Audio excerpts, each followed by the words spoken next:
unspoken, silent cry. My breath is frozen with blinded eyes. I fear myself. It's burning down, it's burning high. When ashes fall, the legends rise. We burn it out a mile wide. When ashes fall, the legends rise. Throat is dry, my vision's fading. I'm paralyzed and left here waiting, taking time. Just one step forward, won't lose my mind. I'm here to stay. It's burning down, it's burning high. When ashes fall, the legends rise. We burn it out a mile wide. When ashes fall, the legends rise.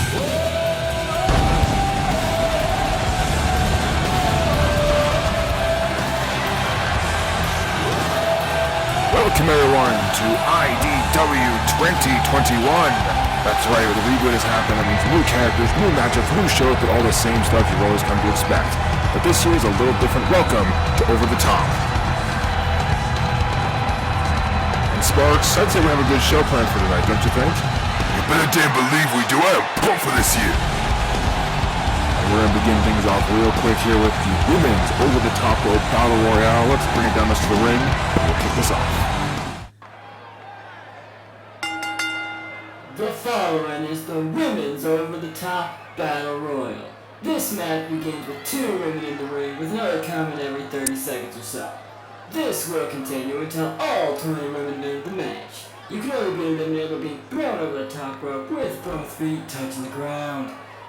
The winner will go on to face the IDW Women's Champion at Wrestle Summit.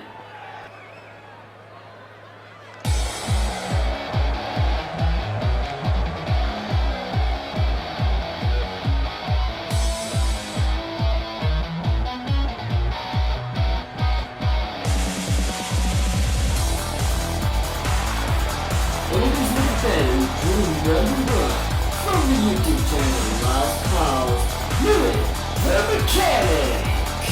Lily here starting with number 1, and she is lighting a path with that torch. Look at the flames. Already we're starting off this year with a huge bang here.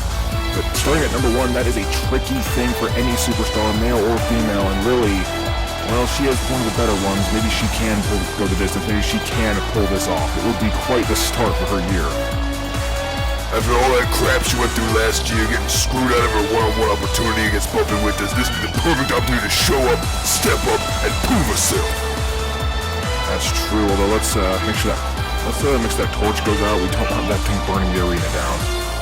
Don't let her come in here with live fire like that. Backstage management. But truth be told, this is a very unique world we've set ourselves in. The world we decided to host IDW in this year is, it's a little different. Let's just say some strange quirkiness has occurred that's given a few of our characters superpowers. Wait, what the hell are you talking about, superpowers? You'll see. Maybe we'll show them off during the match. It's hard to say.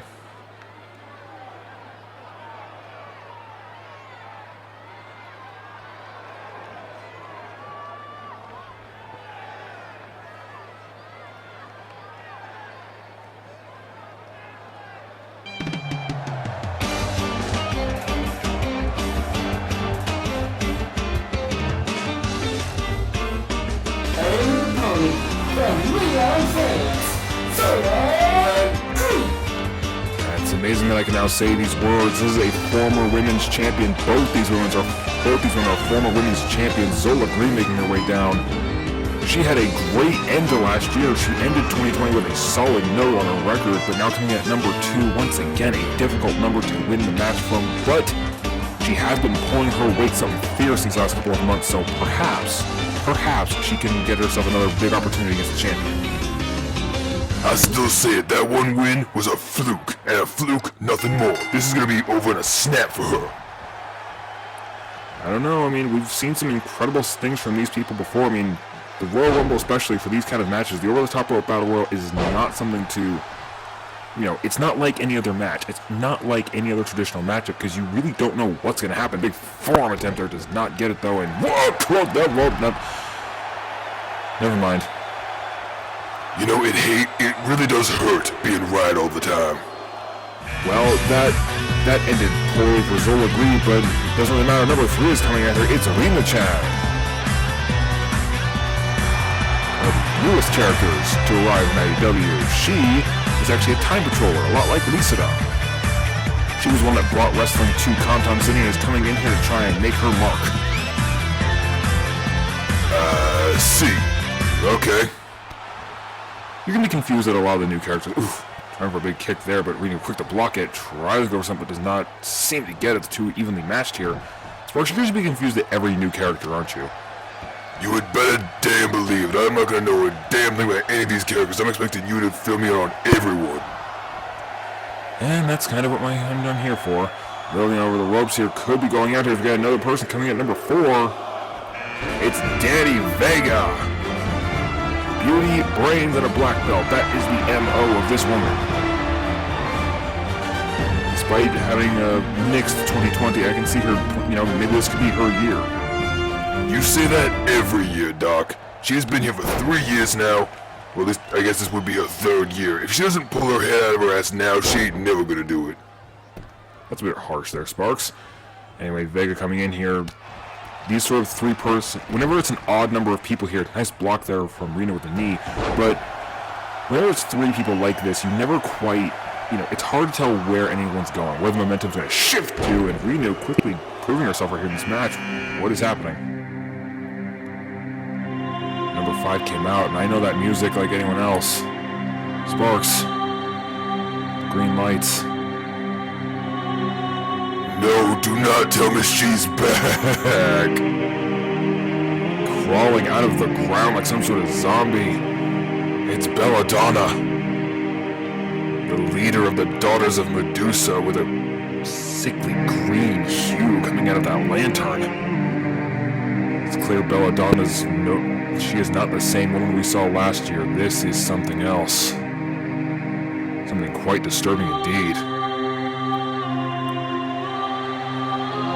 Doc, I have a question for you.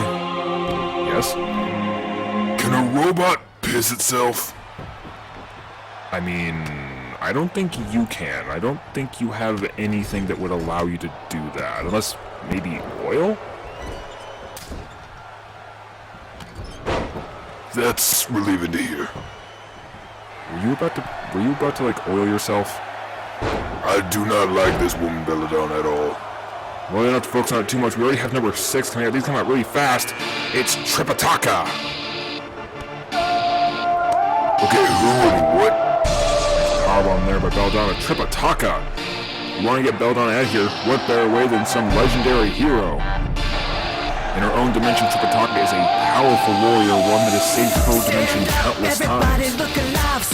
However, of course, in our reality, we've had to strip her of all her weapons, which she's mostly using. It's like, whoa! So that's what you meant by superpowers. Yeah, Lily with a sonic blast across from her, sort of deafening everyone around her. What in the hell was that? Okay, so she has sonic powers. What the hell's next? Well, Tripitaka did have a bunch of weapons she could summon. I don't know if she still has that ability though. Probably not. And we also know Belladonna and her weird abilities that she often has. Tripitaka getting bounced back and forth here as Lisa comes out, the other time patroller, the bionic time patroller Lisa, making her way down here. This is also her 3rd year in this company. And much like Danny Vega, she has got nothing to show for it. Unfortunately so, but I think I can see some good things in Lisa's future if she really puts her mind to it. I feel like she's just kind of, I feel like she's complacent here. She kind of just does this for fun rather than for any sort of glory. Now we got multiple people on the ropes here. Could be seeing it. Danny gets out of that bad situation. Oof. Reno-chan just kicking Belladonna over. Reno is showing herself to be quite the powerful combatant here. Everyone's just fighting amongst each other here now. We're coming in here. I think this is number 8? I think this is number... What happened there? It's Nastasha. What happened there between those two? I think it's best we just gotta leave that alone. Anyway, Nastasha, she's an up-and-coming talent looking to really prove herself out here. I've seen a lot of her work. She is something else. She just A lot of high flying, a lot of quick striking capability. She knows what she is doing out there in the ring. Once again, we see a lot of people in the corner. Rina Chan could be left out. Ooh, massive clothesline, and there goes Nastasha.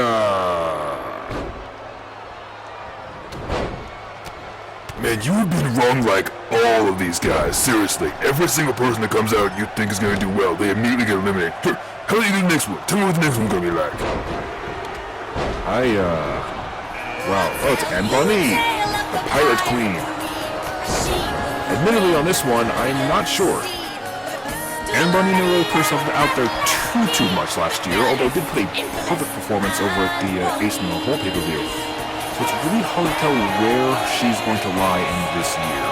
I do have high hopes for her, as I do think she has good potential. I think it's just a matter of trying to figure out where that potential should lie for her. Once again, what is she doing? She is freaking out. She air guitaring? I guess she's just really keen to get started. That, or she just is so entitled to herself that she just doesn't care. Russian leg sweep. Rina Chan once again on the ropes here, could be eliminated. Everyone just trying to survive. That is what this match is all about, is just pure survival. Nothing more, nothing less. It's all about that survival game. It was Lily doing. Hurricane Rana sends Danny Vega out of here. There she goes. That is one less combatant in this ring. We are back up to 7. We are now at number 10. Edulita. Now, I know what you're thinking, Sparks. You like your girls wearing masks, but trust me, you don't want to get near this one. Oh, come on. I'm sure she ain't that bad. This woman is certifiably insane in every possible way you can imagine. You just see her psyching herself up here. Edulita, one of Mexico's greatest dangers. Look at those eyes. Okay, maybe you're right. Maybe I can do without this one. Yeah, this is one chili pepper you don't want to take a bite out of. Otherwise, she might take a bite out of you. Now our class once again comes up to 7 combatants. An odd number makes for just some strange interactions between a lot of these characters. And there goes Anne Bonny. We're back down to 6. Never mind. We are back down to 6, just like that. I've been wrong so many times, aren't I? It's like your natural default state is just being wrong all the damn time. You know, I suppose you could be right. Maybe I'm just wrong about everything. What the heck? Trip Ataka with a beautiful suplex there. And Rina trying to go flip in the air. Edulita breaking out of it. Oh, and there goes Lily. Lily, the number 1 contender, is finally gone. The number 1 competitor is out of this. Ooh, face first. Sort of like a Michinoku in a sense by Edulita. And now everyone's just doing their own thing here. Edulita is freaking out for some reason. And Rina just plants Lisa. And now what is she doing? She channeling electricity? Looks like she is channeling electricity into her body. Like I told you, I told you these guys have superpowers all of a sudden. I'm not sure what's happening here, but she is channeling the powers around her. And Edulita puts a stop to it, thankfully. I wasn't even sure what she was gonna do there. Was she gonna give someone the ultimate 1-inch punch, just lightning strike? What the hell? Did that Belladonna just release some sort of venom? What the hell? These women have so many strange powers now. We're up to number 11. It's the Dragonborn. Mirex, one half of the Women's Tag Team Champions, is making her way down. This could shake things up well. Talk about one of the most dominant champions, one of the most dominant women we've ever had in our industry. And she's looking in top form as usual. As I mentioned, one half of the tag team champions. She could, claim a spot here and somehow go on to be a 2-belt champion. She could be a double champion by the end of this year. Nice enziguri there too. Belladonna, those two have not forgiven each other for what happened at Team Fortress. Those wounds do not heal quickly. Mirex with a quick clothesline. There goes Belladonna, just as I said it. Nick, broken clocks only ride twice a day. You ain't getting another one of those. Hard to say for sure. Looking at number 12 here. It's Nedva Othwell, the other Women's Tag Team Champion. The Dark Elf, Nedva Othwell, coming in, and she's looking brutal tonight. The reboot treated her well. You better believe it, dude. She looks strong. down here to an interesting situation here. I would like to point out to you that Rena was number 3 in this Rumble and is still here. Rena was number 3 in this and he's still here. What happened there? This universe has a lot of strange quirks about it, doesn't it? Oh, like you wouldn't believe. Trust me, they would try to set the lighting rig in here and a freaking potato fell from the sky.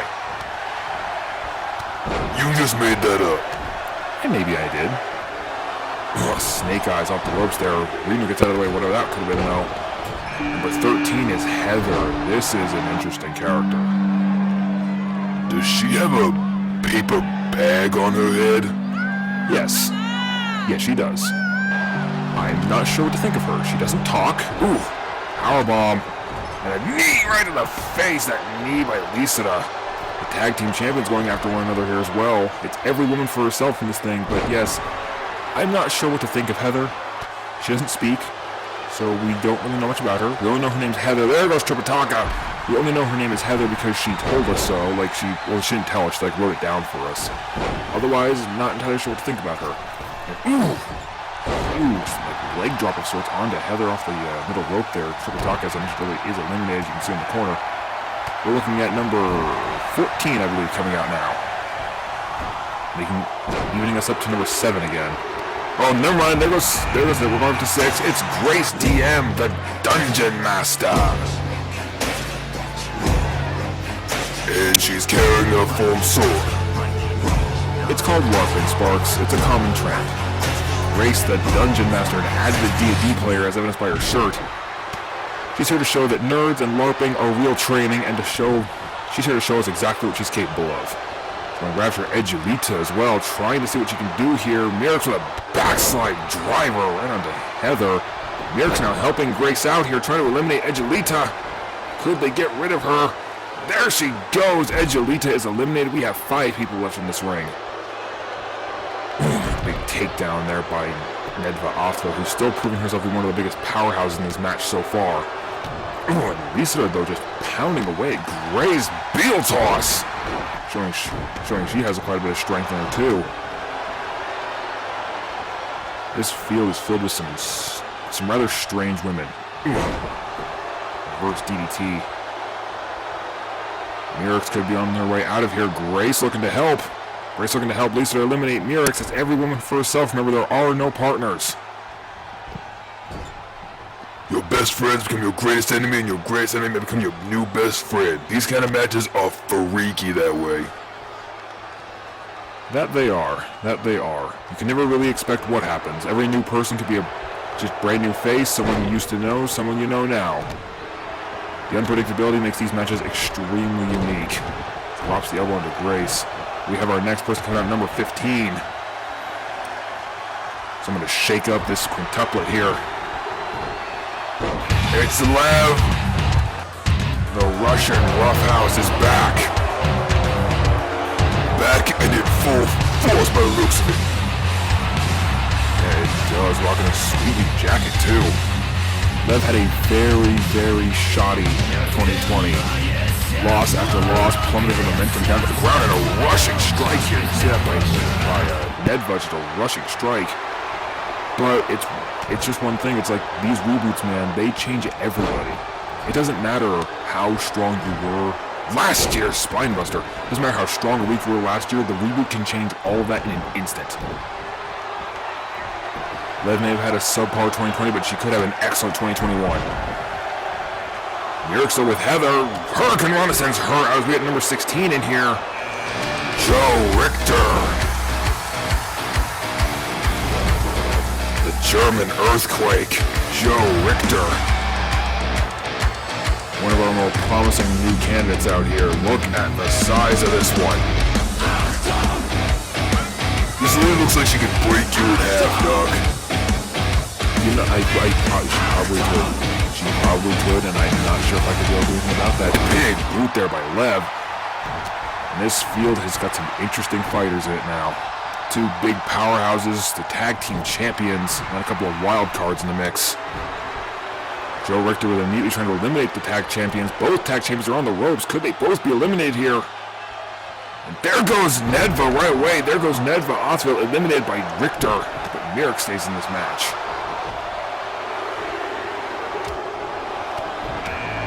Number 17 coming in, Honey Bee, the queen bee of IDW, at least as she is to be believed. And once again, another character who had a pretty shoddy 2020. A lot of these characters had pretty poor 2020s, but we could see a new year, a new opportunity blossom for them. Was that a flower pun? Did you make a freaking flower pun while talking to my queen? I wasn't trying to. I'm sorry if you took it that way. Honeybee immediately comes in and tries to attack Lisa, who's probably she is the weakest one in the match right now. She would be the one that would take the most hits. More than okay with it. Lev and Richter going after it. Iron sharpens iron, as they say, and these two brutes are going right at a huge drop kick to Honeybee. My God. You know, this might be a weird thing to say, but that Dungeon Master chick... Who, Grace DM? Yeah. What about her? She kind of built though, ain't she? What does that mean? That sounds creepy, Sparks. I don't want you to elaborate on that. Well look, I mean, compared to all the other girls, I mean, look at that ass. Okay, Sparks, shut up. I'm putting a mandate on this. You shut the hell up for the next 2 minutes so I can mentally just block out that you just said that about a competitor. Because that could be filed as sexual harassment, and I'm not for that. Oof. Speaking of which, Grace went for a clothesline on Lisa, who ducked it. Now looking to deliver some damage of her own here. Huge leg drop, almost like a Bronco Buster. Across the ropes. Honeybee proving herself against Mirek over there. Meanwhile, oof. Lev and Richter continue their bout. This group of 6 is about to receive someone new here. Looks like she was trying to eliminate Grace, but did not get all of it. Who's next? Number 18, Kobayashi, the Empress of Elbows. Can I talk now? I will allow it. Why the hell is she still here? Who, Kobayashi? Yeah, this girl's been nothing but a joke for the last few years. Why do we keep hiring her? Well, I mean, I'll admit her record hasn't been solid. That'd be some sugarcoat. Which is sort of... always shows that. Anyway, the reason why, Sparks, is that she has proven herself to be a consistent competitor. While she hasn't gotten too many wins, granted, she at least proves herself to be a decent competitor and one that should, not be overlooked too frequently. I would argue she is the most overlooked competitor. She should be literally just... If you have a match with her, consider it won outright. You say that, but she's got Lev now on the ropes. Could be eliminating her right away. We now have number 19, I believe, coming out here. Ooh, Shining Wizard on the Mireks by Honeybee. It's Silva Vic. Silva Vic, those Silva dollar skills she wants to bring into this ring. Okay, this one seems a little more... I mean, compared to, the psychotic Mexican woman or just a few of the other characters we've had, yes, I would argue she's probably the most quote-unquote normal, but does normal really exist in IDW? I would argue normal is not something we have. Silva Vic, though, quick to try and taunt her way out of this, just immediately going up to the ropes here. We have a full team of 8, I believe. I think this is a full ring of 8 characters right now, which means no more people are going to come out for a while. We need eliminations, and we need them fast. Why do I get the feeling that Richter chick's gonna start doing some? She has the tools to do it. She has more than enough tools to do it. Lev Russian roughhouse onto Silva Vic, and Mirek's got eliminated. I didn't even see that happen. There goes Lisa too. I just said we need eliminations. They're happening left and right. My God.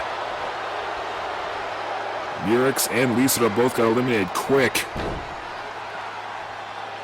Could be seeing another one from both Joe Richter and Grace DM. We could see both of them eliminated too. No. Looks like both survived their ordeal.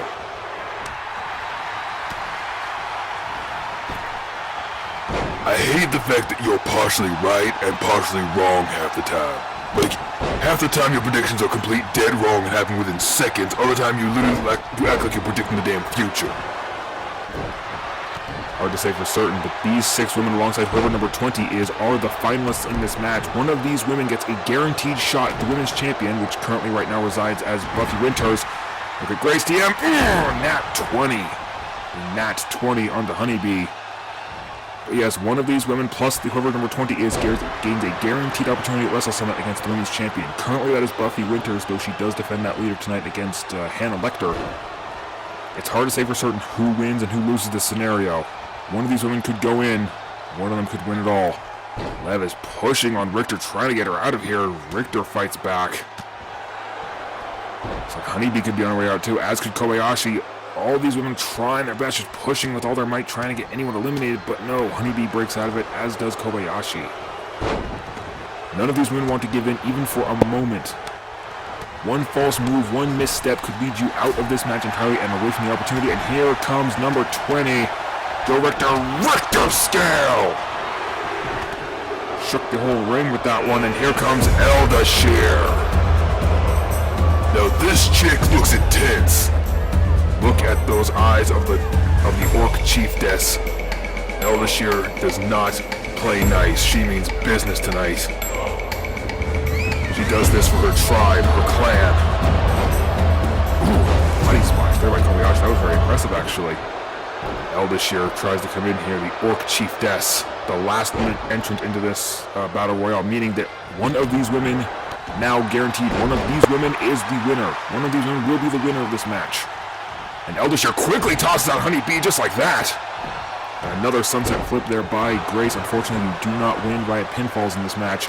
Ooh, big punch there. Elda Shear eliminates Grace as well. Elda Shear has not even been here for 10 seconds. She eliminates 2 people, and there goes Joe Richter by Lev. This ring has just been, the field of competitors has just been cut basically in half. We just lost Grace DM, Honeybee, and Joe Richter, and now we're down to these 4 competitors. Elda Shear, Lev, Kobayashi, and Silva Vic. One of these women is going to Wrestle Summit with that big knee. One of these women is going to advance to Wrestle Summit to face the champion. This opportunity could mean the world for these women. To basically headline Wrestle Summit is one of the biggest things you can do, and these women are not going to let this opportunity slip past them.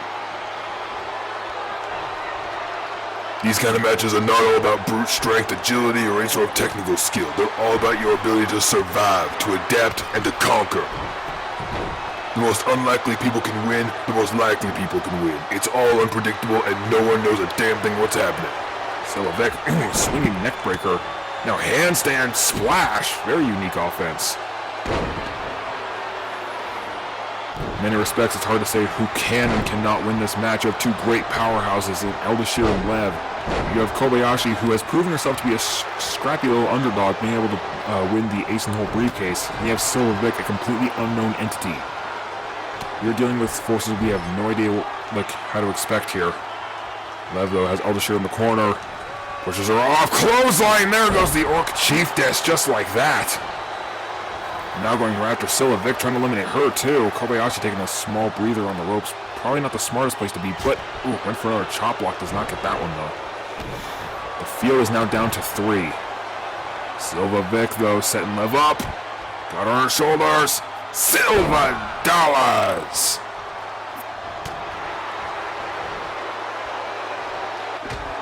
This match went from slow and uneventful to like a freaking train wreck all in the span of like 2 minutes. That's what these kind of matches can become, Sparks. And there goes Kobayashi. It is down to 2. This field has just been lowered from, what was it, like 7 earlier to 2 in about a minute flat. It is now Lev and Silvavec as your 2 finalists. One of these women is going on to Wrestle Summit. Hammerlock. Power slam by Silva, trying to wear down Lev as much as possible. Lev is a powerhouse. You do not want to let her get any sort of... You don't want to let her get any sort of anything. Reverse DDT with a slight arm wrench, too. Both of these women understand this opportunity means the world, and neither of them want to let this up. The constant back and forth struggle now. The opportunity in the balance. Who is able to win and who doesn't? Big kick there. Spine buster. Always a treat to see it. And went for something there, but gets blocked by Silva. It is a wonder about these 2 men, like what's going through their mind right now. Big forearm. It's all about survival. Both these women are thinking the one thing. Survive. Get near those ropes, put your hands out. Get near the corner, don't let them near you. Just try and survive in that ring as long as humanly possible. You got that right now. Silva with Lev on her shoulders. Could we see Silvovic win this thing? No. Lev breaks free of it. And the two just trying to figure out what to do next. Chop by Lev. Who is going to be able to win this thing for it all? On the ropes now, but slings off and just slings off by her neck. Just trying everything they can here. Pushes Lev off. Now goes for something. Float over. DDT. Trying to wear down your opponents as much as possible so you can get them over that rope without them noticing. Big drop kick. Now going off the ropes again. We've seen her do this multiple times tonight. These leg drops, these snap leg drops off the ropes here. Just trying to wear Liv down so she doesn't, she can't use her power gain. All these shots like your chest and her neck are making it hard to breathe. If you can't breathe, you can't fight. Hammerlock power slam again, but Lev quickly back up to her feet just like it's nothing. Silva though trying to fight out of this. No, blocked. These two women going back and forth like crazy. It's like I said, their head is on a swivel more than ever before. These two women know exactly what they're fighting for, and they ain't letting this thing slip by. Maybe not. Lev though with Silva on the ropes. Silva's on the ropes here. Lev's got her up. Toss her over, held on by one rope, one arm. Can she? No! There she goes. Lev is your winner. The Russian roughhouse, the powerhouse known as Lev, has secured her place at Wrestle Summit against the women's champion, whoever that may be. I would love to see her and Buffy duke it out. Those two would have an absolute slugfest. They truly would. Silva though put in every effort she could. We saw her try everything in the book she could try to get Lev out of here, but it did not work. In the end, Lev just pushes her right over the ropes like it's nothing. Punches her ticket straight to Wrestle Summit where who knows, she might make history. Congratulations to Lev. And I do have to wonder something, Sparks. The question does kind of come to my mind here is, what does she do with this opportunity? Could she actually win at Wrestle Summit? If it is Buffy, Buffy's been an absolute dominant champion lately. Only one way to find out, let's wait to Wrestle Summit this March. You're not wrong. Anyway, as we move on here, we're going into the International Championship match with Dallas Stone versus the International Champion Ryan. Dallas Stone earned this opportunity last month. We'll see what he can do with it.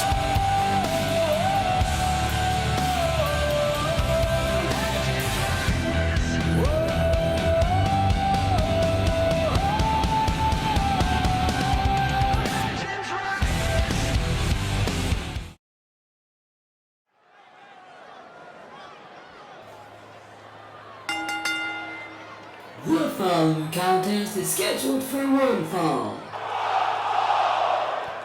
And is for the International Championship.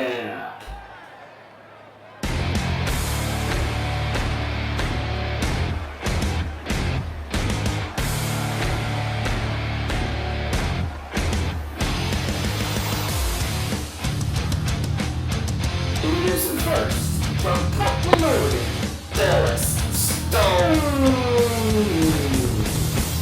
International title on the line, and Dallas Stone making a big entrance out here tonight. As we know, he won this opportunity last month in a ladder match. He looks pumped and ready. Looks like the reboot didn't do too much to him, but it looks like it did just enough.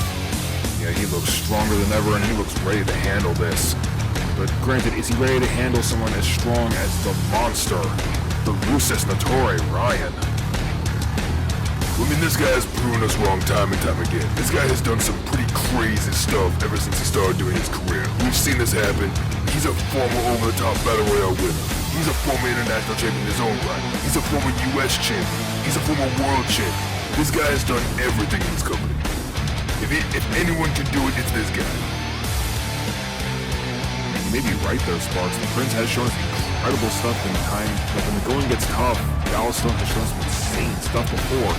The thing is, none of those were against Ryan of all people. Ryan is not an average competitor. Against most competitors, yes, I'd argue, Dallas Stone has the advantage, but not someone like Ryan.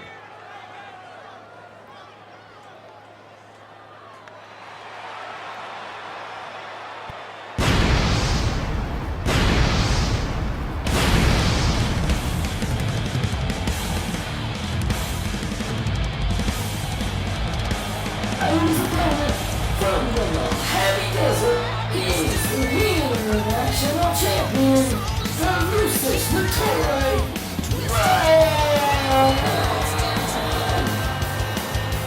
International champion Ryan rising from a table, electricity coursing through him now as he kind of waddles his way to the ring. Is he okay? I think the fact that he's a monster has finally gotten to him. Better just embracing his role more as he walks out like Frankenstein. Either way, he looks bigger and meaner than ever. And look at his hands. Covered in metal and chains. This almost feels illegal. It kind of does. Now just look at his pants. This man's rocking combat pants right now. It was spikes. Actually, I'm kind of right. Is this legal? I feel like this isn't legal. Is that something on this? I don't know. Like, according to what I've heard, no, we can't get anyone on this. No one's going to stop him from wearing this stuff. IDW has some stupid rules, man. It really does. With the International Championship shown here. If you're noticing any graphical glitches, it's again this world just not like our equipment very much. A lot of our equipment just kind of gets screwed over by this dimension's reality. Either way, this matchup is for that belt. That belt has been fought by so many great and powerful guys here in IDW. And we're going to see a match between two of arguably the strongest. The Prince versus the Lucis Natore. This is gonna be like two bulls crossing horns. Yeah, more like a bull and a truck. But, you know, hey, maybe the bull wins in some regards. I don't know, hard to say. Dallas Stone quickly with the advantage here. Big shot to the top of his head. This match is already starting off strong. Huge knee. And there's a just clothesline dropping Ryan to the ground. This match is not a no disqualification. He cannot finish this match outside. Then again, both these men are very comfortable outside the ring, just beating the crap out of their opponents. Ryan, though, doing the smart thing, getting Stone back inside the ring just at the count of 3. He goes over the ropes. A huge shot to the back. Now has a back breaker into the freaking clotheslines. We never said Ryan isn't just ridiculously strong. Both these men know for just throwing out huge power moves and demonstrating massive, both of these men are known for just doing some crazy stuff. Now trying to lift him in the bear hug already, trying to get into the bear hug already, but Dallas quickly spots it. Rolls through a clothesline. Very impressive there. Tuck and roll through to keep his momentum going. Both these men countering blow for blow. Look, we're talking about a man who's done a lot of things in his career versus a man who's literally designed to be the perfect wrestler. Looking for like a sort of like a reverse, like, I'm not even sure what it was, some sort of like odd chokehold, almost like a rear naked choke, and he picked him up, but Dallas able to break free of it. Went for something, was going for something that gets blocked again by Ryan, who seems to just be so keen to block everything. Both these men blocking every move they make. And now the Prince finally getting something done here. Powerbomb! Holds on though. 2. Holds on again for the 3. That is an impressive strength, giving Ryan is almost 300 pounds. Only announced for the 1.5 count. We have witnessed these men do some crazy shit before. It's no surprise to me that this man can lift him up like this. Look at that!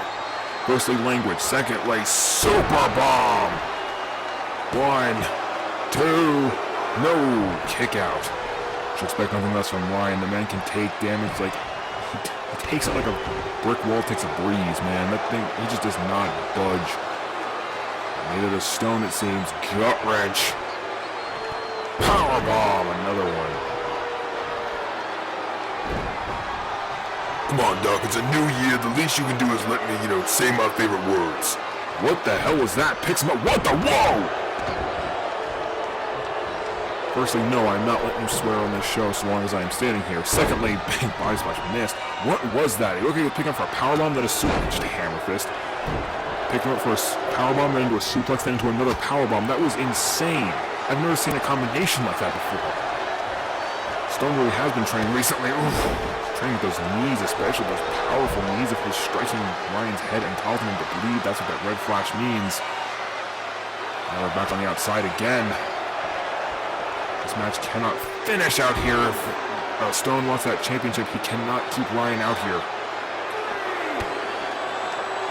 I don't see why you have a problem with me saying curse words.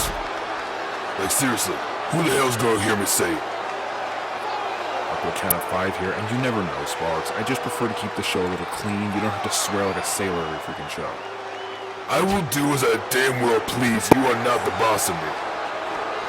Also count of 7 here. There's count of 7, and they finally get themselves back inside the ring. Hard to tell for certain whether or not these two men really know what they're doing here. Knee just kick right to the chest, just trying to cave him in. Doesn't matter how strong you are, your heart is still a vulnerable place in your body, and your ribs will still break, especially with all these knees and kicks he's doing to them. Now Ryan's got up in a bear hug. Bear hug applied good and tight, squeezing the life out of him, just as I mentioned, trying to break those ribs. No! It's elbowed by Dallas Stone, who seems to be trying to break it up. Does not tap out to this. What a big clothesline there by Stone, actually drops him. Now going for what is he doing here? Bringing his fists up. He's got his fists. Huge back fist. Massive back fist there to Ryan, trying to wear him down again, but still nothing. Huge shoulder tackle just drops Stone, showing that Ryan is still fully in control of what's going on right now. Only a 1 count though. He may be in control, but he hasn't got much offense off. That might change here. Holding by his neck up with a military press spine buster. Military press spine buster. Just plants him like that. Forearm right in the face as usual. 1, 2 count at least this time. Ryan's starting to build the momentum he needs right now. What is he planning next? What a big, just a swinging kick. His legs are like tree trunks. Imagine getting swung at by a miniature tree, like a birch tree. Ryan now just stepping over and using all of that weight. Oh my god, that could kill organs doing that. That can seriously cause organs to rupture doing something stupid like that. It's effective though, ain't it? True enough. Look, he was going for a headbutt there. We get headbutts right into a elbow drop, sunset flip. Again, the deceptive agility that Stone shows sometimes is insane, to put it mildly. Wrestling takedown there, almost like a spear. What does Ryan have planned now? No! Gets put in the corner. What is he planning to do now? Going for something there where Ryan gets his boot up, does not let that happen. Got him on his shoulder here. Ryan going for the ropes. Going for something. Oh, head first off the turnbuckle. Ryan seems kind of slow out there. Looks like he's just playing with his food. 2.5 count there. Honestly, I'll agree with you there. He does seem like he's not taking this too seriously. He cannot afford to take his opponent lightly. He can't afford to do anything stupid. Another bear hug attempt, squeezing the life out of Dallas Stone. Is lynched in deep. Can Stone refrain from tapping here? He's trying his best to hold on to the pain. What is he going to do? No, he still does not tap. Elbow drops right to the side of the head. Keeps it all contained. Hits Ryan across the face. Could we see another one? Spins him over. Super bomb! 1, 2. No, kick out again. Crowd is loving it, that's for sure. Of course they are. Wait, he's going for it again. Last one didn't work. Try again for a 3rd time. Super bomb!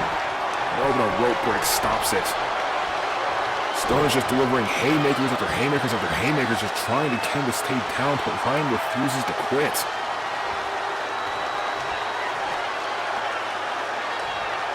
It's hard to tell if that's a testament to his strength or his stubbornness. Possibly a little bit of both. I'd say a little bit of both. Now, is he looking for a 4th one? How does he have this much? How is he doing this fast? Going for another one. Flips him over. Super bomb. The 4th one. 1, 2, 3. That is it. Finisher after finisher after finisher. Just bailing on Ryan. It is worth noting that it took 4 of those damn things to put him down. This guy's a freak. Freak is an understatement, Sparks. It took 4 of these massive combos to finally put Ryan down. Which, hey, as far as we're aware, that's just kind of how Ryan has been in his last few matches. Ever since he's gotten that title, he has just been able to just tank hit after hit after hit. Like I said, he reacts like a brick wall, reacts to a stiff breeze. But eventually that breeze becomes a gale that brushes the brick wall aside. And that gale is named Dallas Stone. Still though, every single kick out felt like it was just more and more dangerous, but Stone still with the resolution to just keep hitting that big move. Keeps throwing his mighty haymaker until it finally knocks his opponent out. We have a new international champion, Dallas Stone, out of this. Talking about starting the year off with something right. No, you're not wrong. Talking about starting our year with momentum. Start the year with an international title win. Now this will propel you forward in this industry. Congratulations to Dallas Stone. And our next matchup here is two new women's tag team matches. It's the Diamond Dolls versus TNG. Let's see what they got to go.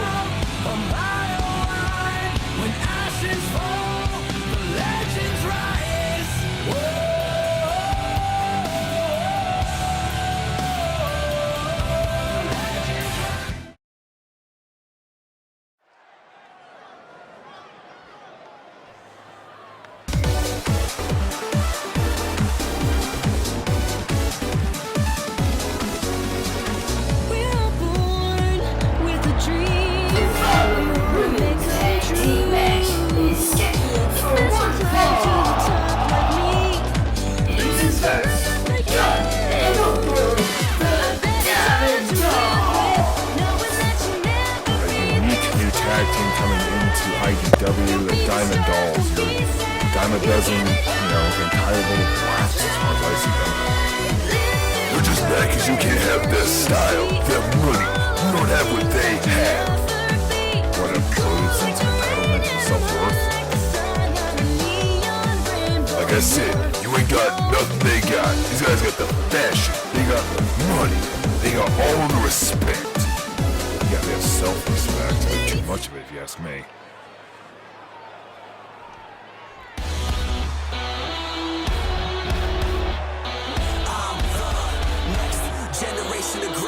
And there comes Trinity Grace TNG. Now see, this is a tag team right here. This right here, Trinity and Grace, TNG, this is the next generation of women's tag team. This is how you do it right. These two have speed, power, teamwork. They're an actual team, and not just a couple of freaking, they're not a couple of prep school wannabes that just, never grew out of high school. I think you weren't very popular in high school, were you, Doc?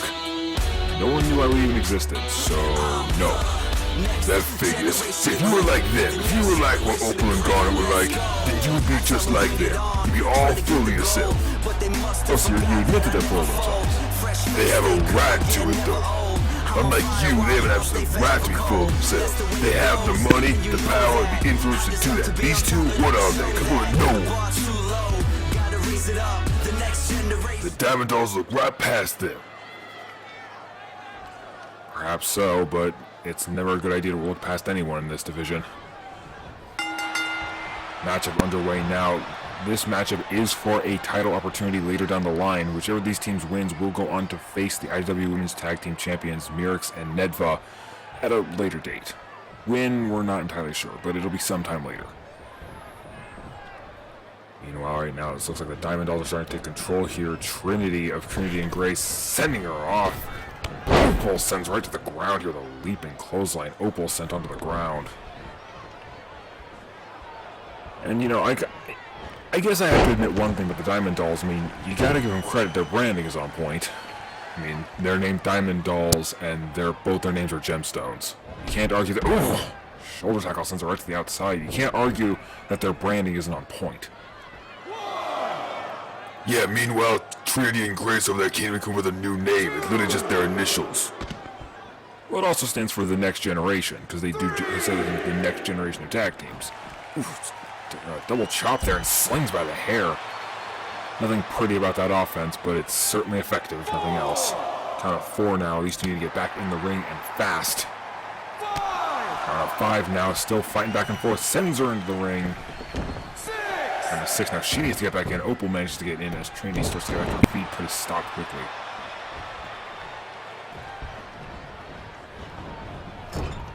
I had a talk with the Diamond Dolls earlier tonight. Did you really? Yeah.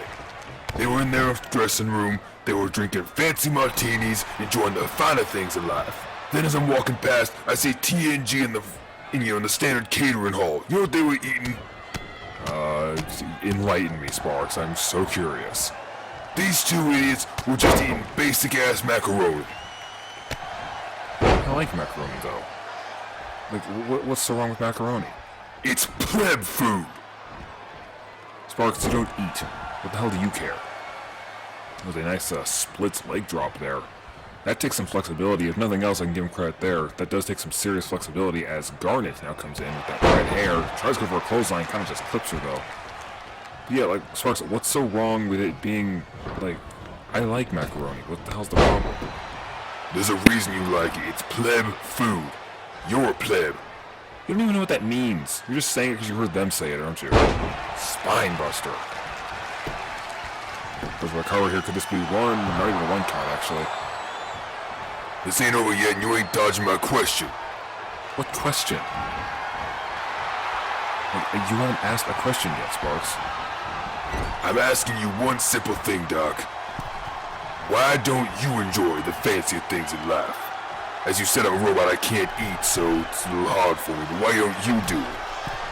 I mean, I would, but superplex by Garnet's roaring superplex just rocks Trinity down. But I mean, like, Sparks, I would, but the funny thing is, we don't get paid that much. We're just the commentators. We're not out there competing. I mean, if I did go out there and compete, I'd probably earn quite a bit of money, but I don't. They don't pay us all that much. I can't exactly enjoy the quote-unquote finer things when I'm stuck up here in the booth with you. Big strike combination. Whoa, tornado enziguri there at the ending. That impressive spinning heel kick. Covered 1, 2, no, only 2 count. Did you really just insult me by saying you hate being in this booth? I didn't say I hated being in the booth. I just said that I'd be earning more money if I wasn't in this booth with you. All told. Look, man, I hate you. I would make it no small, I made it no secret that I don't like you. One bit. Being in this booth, I wish I could just do this by myself. But I'm forced being with you. The least you could do is humor the hell out of me. I don't need to be insulted today. Wow, the reboot changed you, Sparks. Usually we're able to take that stuff. Leg sweep by Grace who got tagged in. Usually we're able to take that kind of abuse and just kind of roll with it. Usually you have some like weird fiery remark back.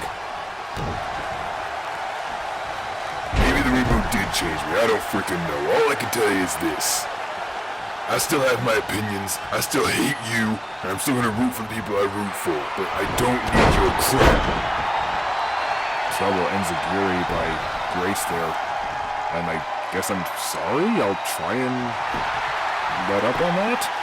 Colored Garnet 1, only a 1 count that time. But yeah, I mean, if you're really that like upset about it, I guess I can try and I'll try and fix it. Big DDT there by Grace. Now just taunting away. I'm not asking you to be sorry, Doc. I'm asking you to grow some more balls. Those are some weak-ass excuses anyway. Oh, so no, Sparks, you need to... Can you be consistent for once in your freaking life? Seriously, I don't know what to gauge from you. At least for me, I'm at least consistent. Yeah, you're consistently boring. Okay, there's the Sparks I know. See, that's the Sparks I know. Let's get back to commentating this match before I actually try and punch you. I'm made of metal, and I have a laser on this thing. By the way, I found it.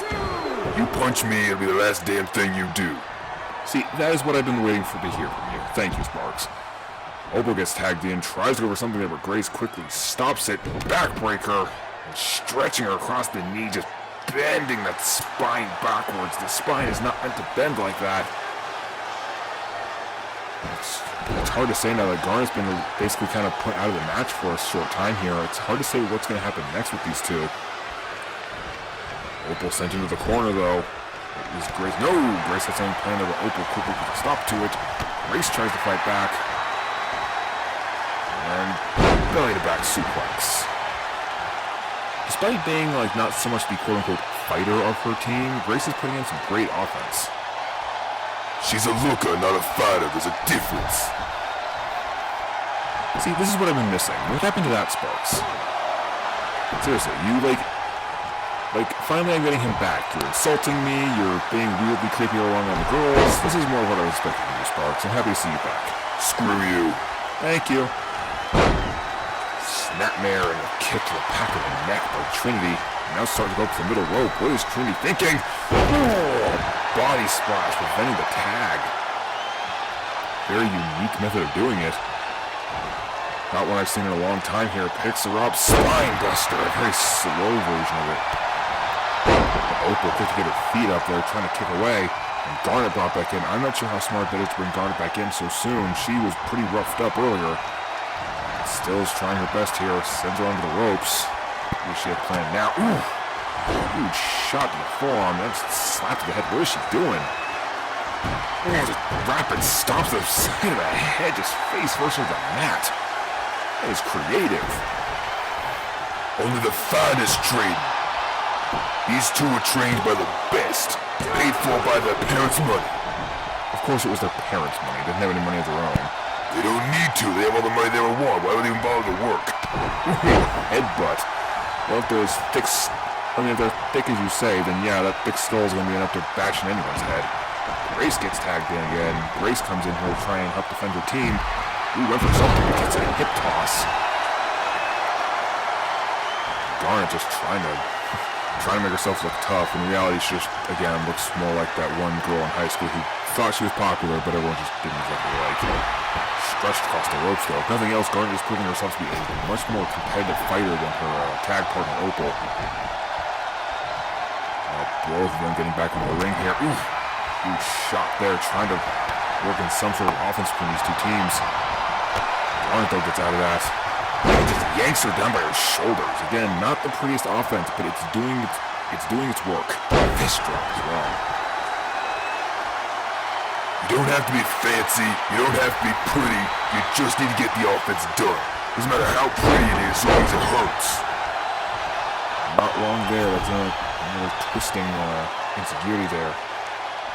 Goes over to the cover. You get it. 1, 2, 3. That is it, because Opal can get there in time. All that training doesn't mean much when you can't get your part in time. Listen, I'm sure they were just late for something, alright? They were probably just making some, important thing they had to do. You're really going to try and defend these two? That was the most basic thing you had to do. Get in the ring and prevent the tag. Tag team was doing that constantly. Every other tag team does that flawlessly. I'll give credit to this dude for Garnet. She put in a lot of work, but otherwise, that was a pathetic display by Diamond Dolls. Look, I'm sure they were just late for some sort of pedicure. They probably had something scheduled, and they were like, you know what, match is going on too long, let's just go. Whatever you say, TNG with the win. Congratulations, you two. Now on to the United States Championship picture. Our champion Caldwell faces a unique superstar, Adrian Frost, the son of the legendary Adam Frost. I'm excited to see what this kid can do. When ashes fall, the legends rise.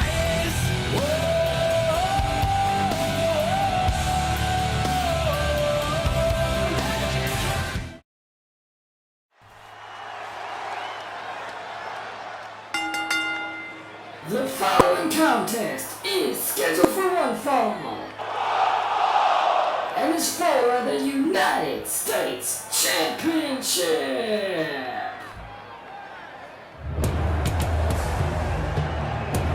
U.S. title on the line. We have a brand new superstar making his way down here. One that you can recognize, if only for his father. It's Adrian Frost,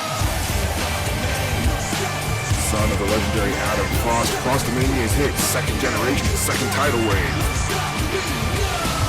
Kid's got a lot to prove. He's gonna live up to that dad's name. No doubt. A man like Adam Frost, a multi-time world champion and an absolute veteran of our industry. Now that his boy's coming down here, he has a lot to prove. He's going to live up to his dad's name. But I have high hopes for him. I've seen him training in the gym. I've seen what he's capable of. This guy is capable of really cool stuff. Odd mix of power and high flying. This kid's got everything he needs to succeed. He has all the tools, and I think he has a good future. That's what you said about Nastasha, and she got eliminated in like 5 seconds. Oh, look, the over-the-top battle royale is not a good place for judging skill, okay? I'll be the first to admit that.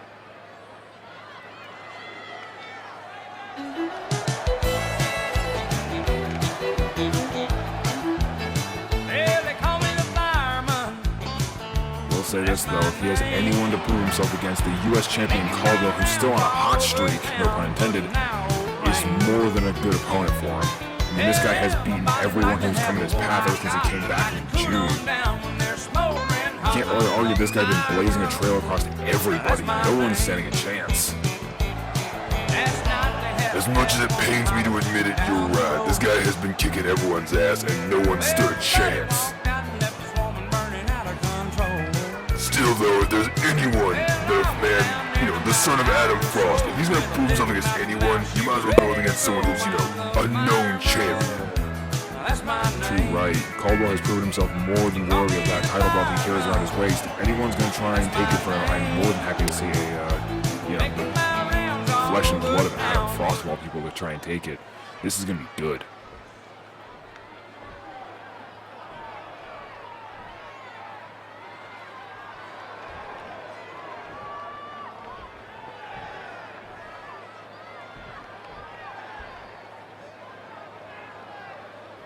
Introducing first, from Wales, England, Adrian Frost.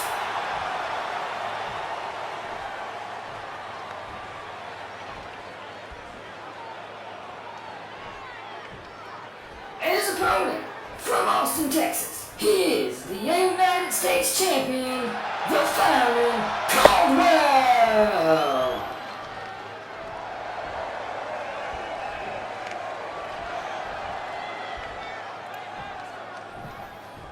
These two look more than set and ready to compete tonight. I am extremely excited to see what effectively amounts as Adrian Frost's main debut here in IDW. All for that prestigious bit of gold held above his weight. Yeah, I'm screwing up my words.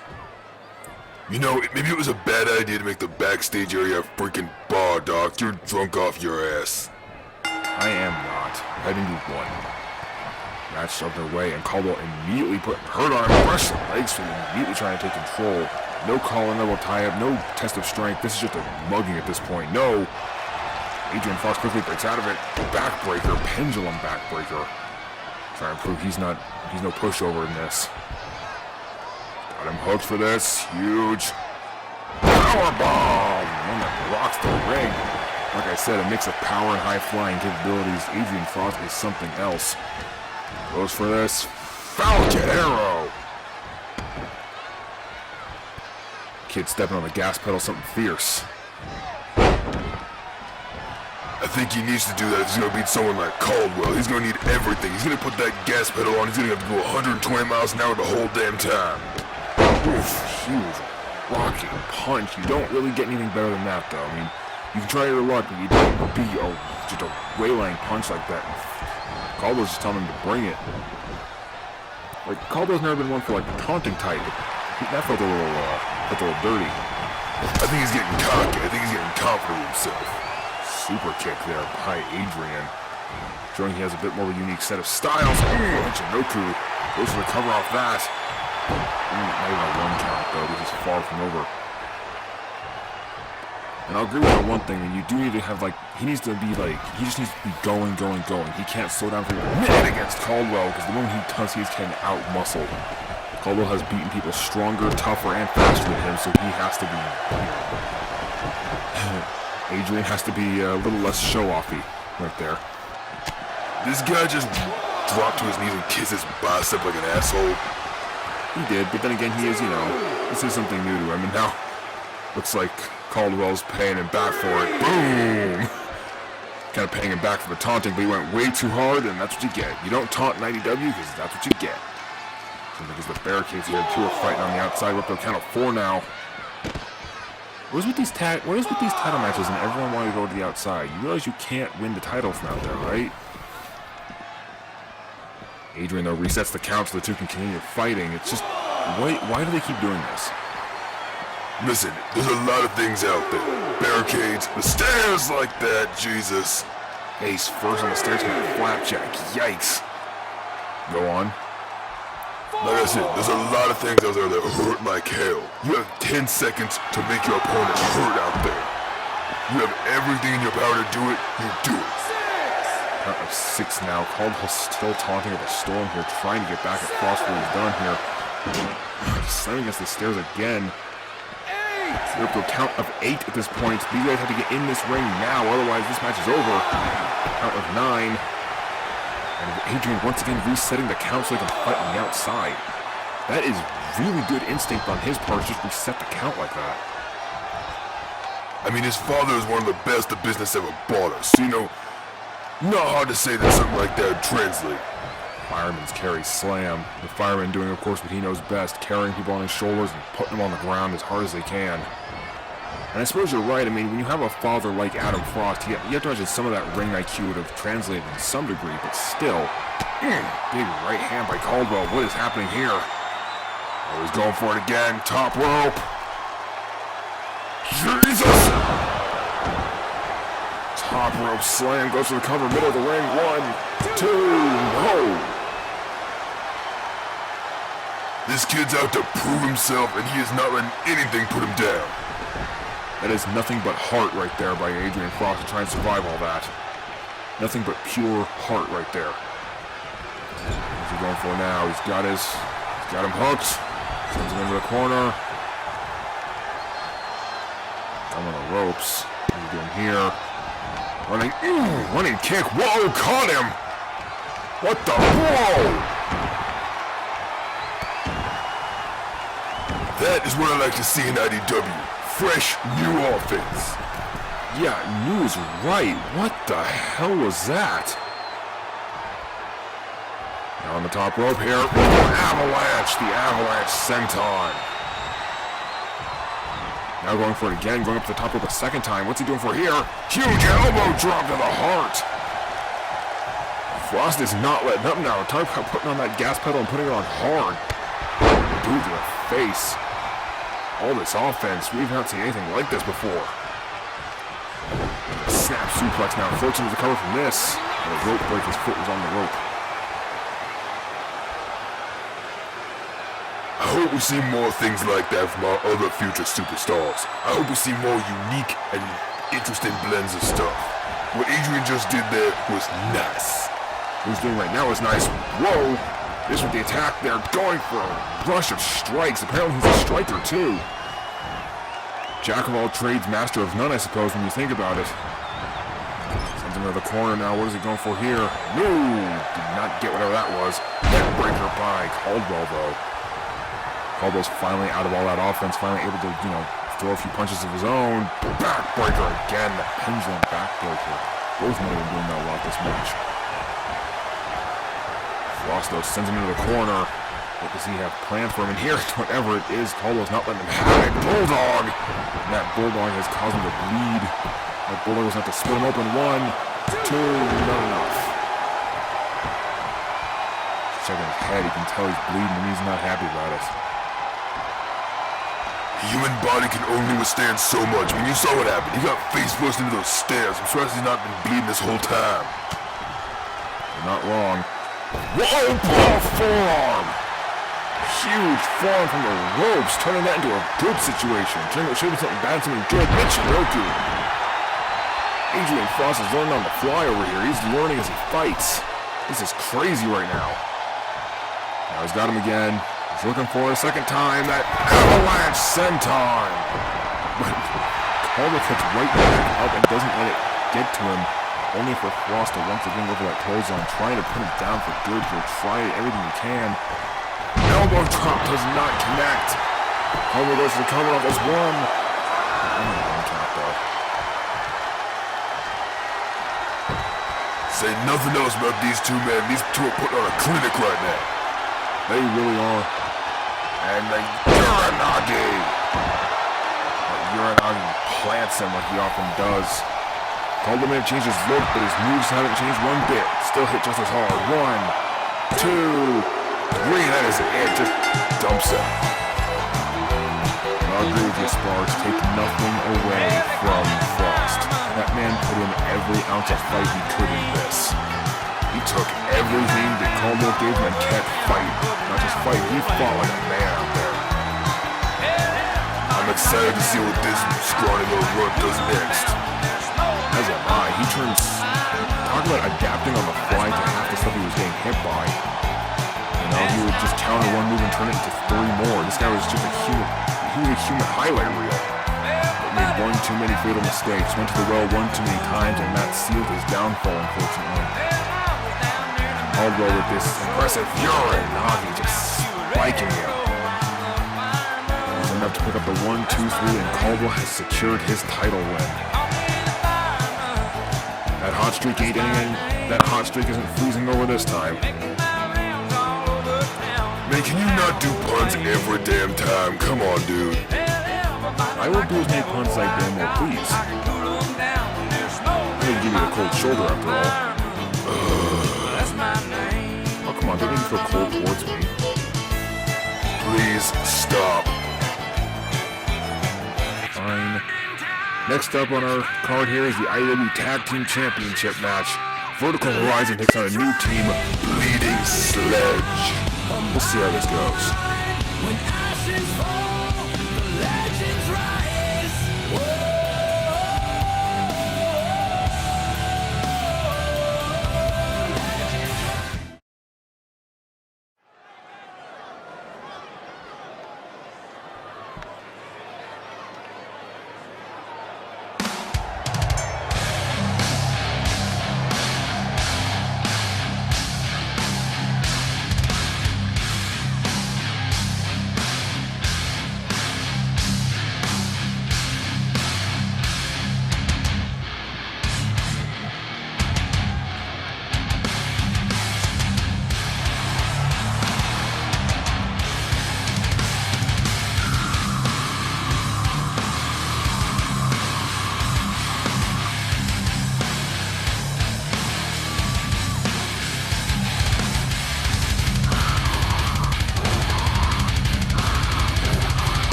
Tag team match scheduled for one fall.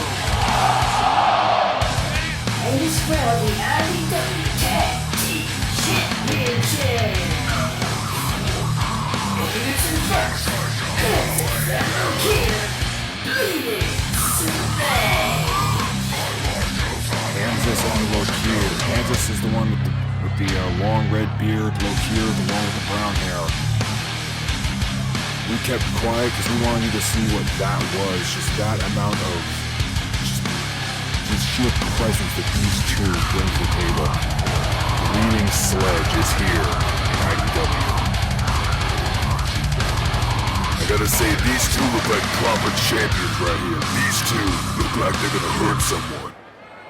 They probably will, and they'll probably enjoy it.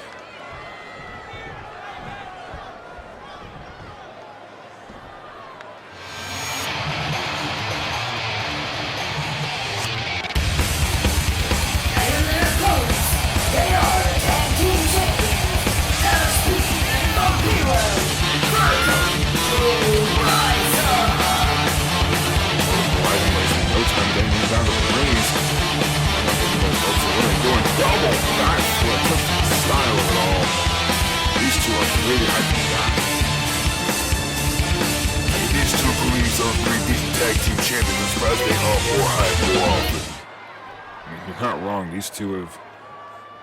You can tell these two are starting to revel in the fact they're starting 2021 off right as tag team champions, but we have to see, will they continue to be champions after this match, after facing off against two Goliaths in the form of Bleeding Sledge. This could, you know, really uproot Vertical Horizon's plans for 2021 if they just lose their titles instantly at the beginning of the year. I mean, who else would you ever lose them to than these two guys? These two guys are walking bricks of meat. Look at them. Not wrong. Tyler Speed, though, quick to try and jump in there with a Meteor, trying immediately to go after Lokier here. Kansas and Lokier try very much to follow the old, like, Viking, very Norse feeling of themselves. Whoa! Nice, impressive suplex combination there. Yes, the two of them try and follow like the Nords way of fighting. That is to say, they just pillage, brutalize, and beat up anyone in their way without a second thought. Now that sounds like a freaking dream team right there. I think I found my new favorite tag team. You would enjoy that, wouldn't you? Oh, huge clothesline there by Lokier. Both these men tower over vertical horizon. We haven't even seen the bigger man. Hansis get in to see a European uppercut there by Lokier. From what I've seen of these two, Lokier is definitely is arguably the more strategic of the two. What are we seeing here? Springboard. Ooh, European uppercut. My God. Just as I was saying it too, these two are just kind of insane about this. They're going for something there, but Tyler Speed not letting that happen. But Hansis tags himself in. Here comes big man Hansis. Look at the size of him. What the hell? Whoa! Man, Speed's got some strength on him. Deceptive power that is Tyler Speed, apparently. The man can lift. Although I'd argue that was more momentum based than anything. What is he doing here now? He's got him prone here. Drop kick into the middle turnbuckle. Bleeding Sledge struggling to find their feet against such fast opponents. DDT and a kip up for style. Tyler Speed not letting anything keep him down. But Bleeding Sledge struggling to make any momentum right now. I mean, when you're that big, when you're that freaking huge, you're going to struggle against faster guys, because they can just stay out of your movement. It's very much like a boxing term, you know, swarmers like these guys are usually pretty good against the powerhouses. But that's just it. If a powerhouse, or a bruiser in this case, if they can get in there, if they can get right into their, you know, if they can get into that range, if they can really get a one-shot off, that one-shot's all they need. That's true. Outboxers and powerhouses tend to, you know, clash with one another in ways we can't imagine. Huge drop kick there sends Hansis into his corner here and causes him to start bleeding from his head. It looked like with that flash was the indication. This match is already starting to draw blood, and we have only just started. The Crimson is flying already. Now Vampiro trying to do whatever he can here. Double boot right into the chest of Lokier. That'll stop your heart right quick. Sends him into the corner here. Got him on the top rope. What does he plan to do here? Vampiro's got him set up. Come on, shoulders. What is he doing here? Sets him up. Rolling senton. There's something to be said about Vertical Horizon with their constant innovation in their tag team work. If nothing else, they certainly know what they're doing. These two are no strangers to the ropes, especially just figuring out every single way they can throw their opponents off them, apparently. Lokier finally gets out of that bad situation and starts making some headway himself. Michinoku. Speed very quickly back to his feet again. Went for a super kick, got blocked with a European uppercut square to the jaw. Any more of those and you might see Tyler Speed lose a tooth. Surprised he hasn't already. Bulldog there, Ken just really going after the face. Speed might need some reconstructive surgery on that jawline if he's not careful.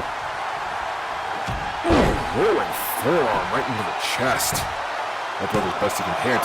One count again. Lokier's nowhere near done in this match. Just looming over him like that. There must be you can't imagine that's like an easy thing to look at when you're just, especially if you're Speed, who's not exactly, he's not a tall guy. He's a shorter guy. But these two tower over him, You just get done pinning him, he gets right back to his feet, and suddenly he's just looming over you. He's just menacingly looming over you, It's like looking at Godzilla or King Kong. He's just staring you down like that. Fear is a natural part of any wrestling match. You're gonna feel what your opponent does to you. In this case, though, you're fearing for your very survival against guys this big. If I were Tyler Speed, I'd try and look past the fear. Try and just focus on the match at hand. That seemed to be what he was doing at first. That rapid offense that they were doing at the beginning seemed to be exactly that. Them trying to outpace all that, the potential fear involved. They were trying to outpace it.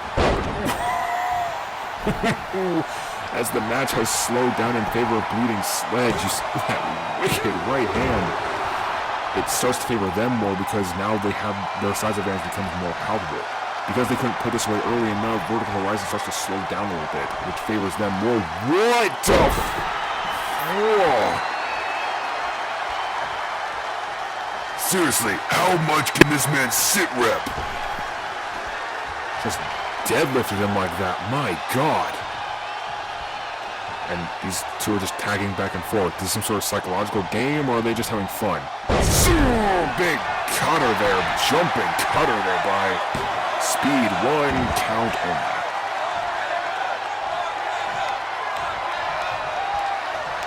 These tiny men are hitting these guys as hard as they can, and they ain't doing nothing. Big boot drops him and causes him to start shedding some crimson too. Tag made to Vampiro, who tries to get into the ring. Tries to make some headway, but not enough for Hansis, who just casually tosses him aside. Like I said, when this pace starts to drop in their favor, this becomes extremely different. The pace of this match changes on a dime. When Vertical Horizon is in control, we see a lot of fast movement, but when Bleeding Sledge takes control, they slow the men down and just start hammering away with rapid-fire shots.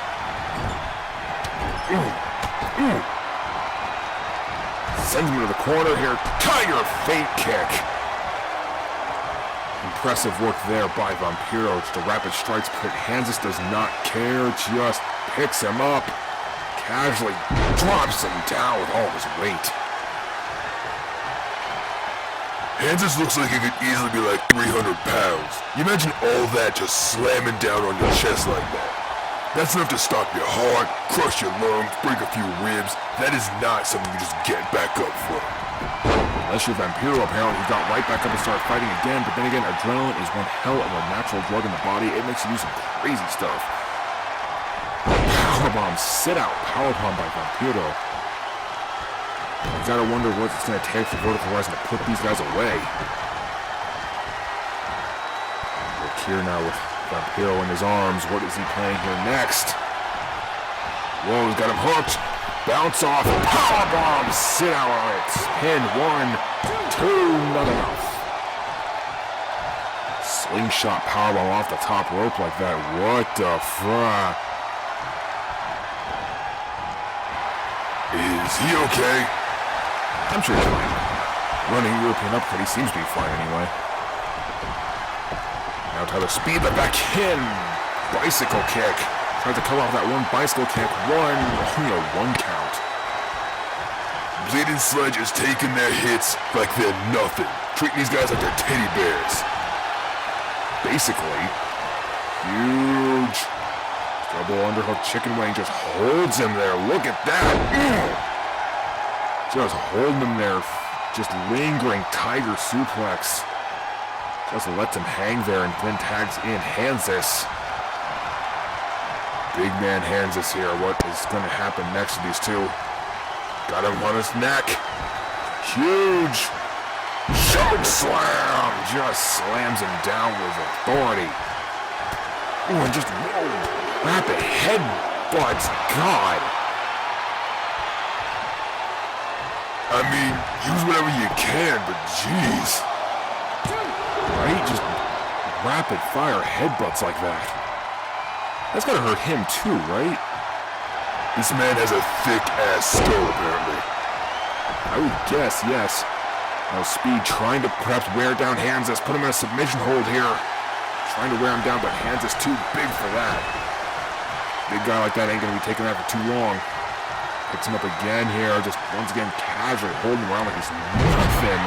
And just slams him back down to the mat. Bleeding Sledge is literally just trying to keep Vertical Horizon grounded as much as possible, and once again we're seeing it again, just this casual power slam, trying to keep Vertical Horizon from gaining any more momentum in this match. But Tyler Speed packed to his feet consistently. Both these teams are putting in an immense amount of effort for what they're doing. Hammer fist. And for something there, was going for something, but Speed seems to be blocking it with elbows. Meteora again.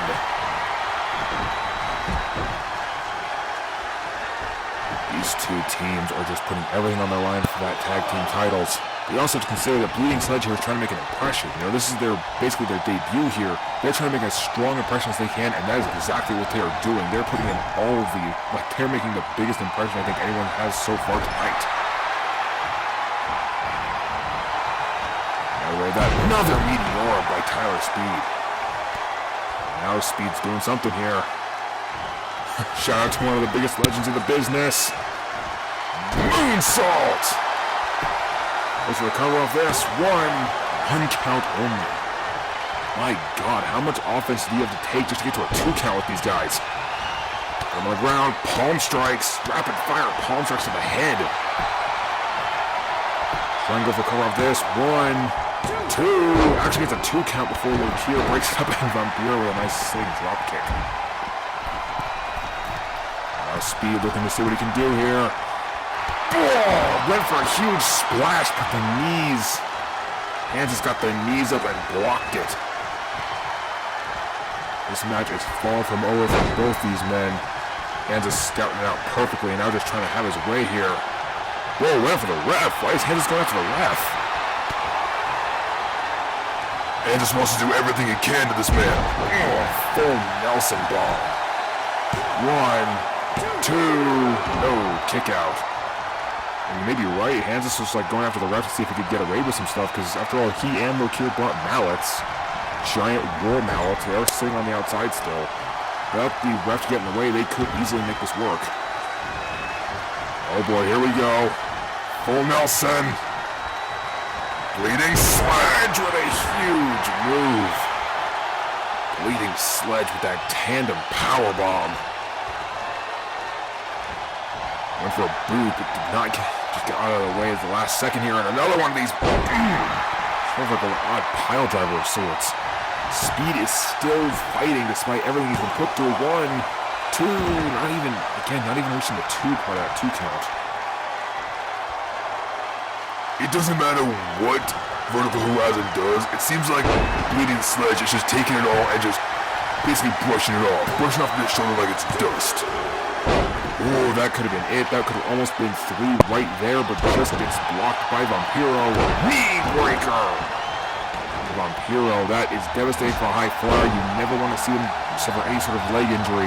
The moment they stop being able to use their legs, most of their offense goes down the toilet. Lokier now trying to see what he can do to Tyler Speed. Puts him right next to his partner. Just wailing on him against the ropes here. In boxing, that's illegal. Pretty sure there's a limit on that heel, too. Getting another 2 count. Both these teams unwilling and unable to just... Neither one of them is wanting to lose this.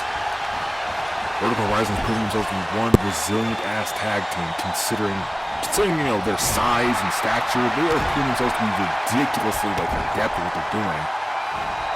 He's going for what he can here. Speed's got him up. Hurricane Rana! Goes for the cover on this Hurricane Rana here. 1, 2, not enough. I'll give Vertical Horizon the credit they deserve. These two are putting in one hell of a clinic, but they are still in there against a couple of freaking monster trucks. Not wrong, drop kick. Lokier standing drop kick. What the hell? His fist is glowing with energy. His fist glowing with energy, but it seems Speed doesn't want anything to do with it.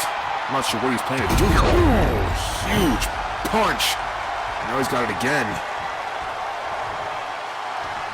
Now it's gone. What the hell was that?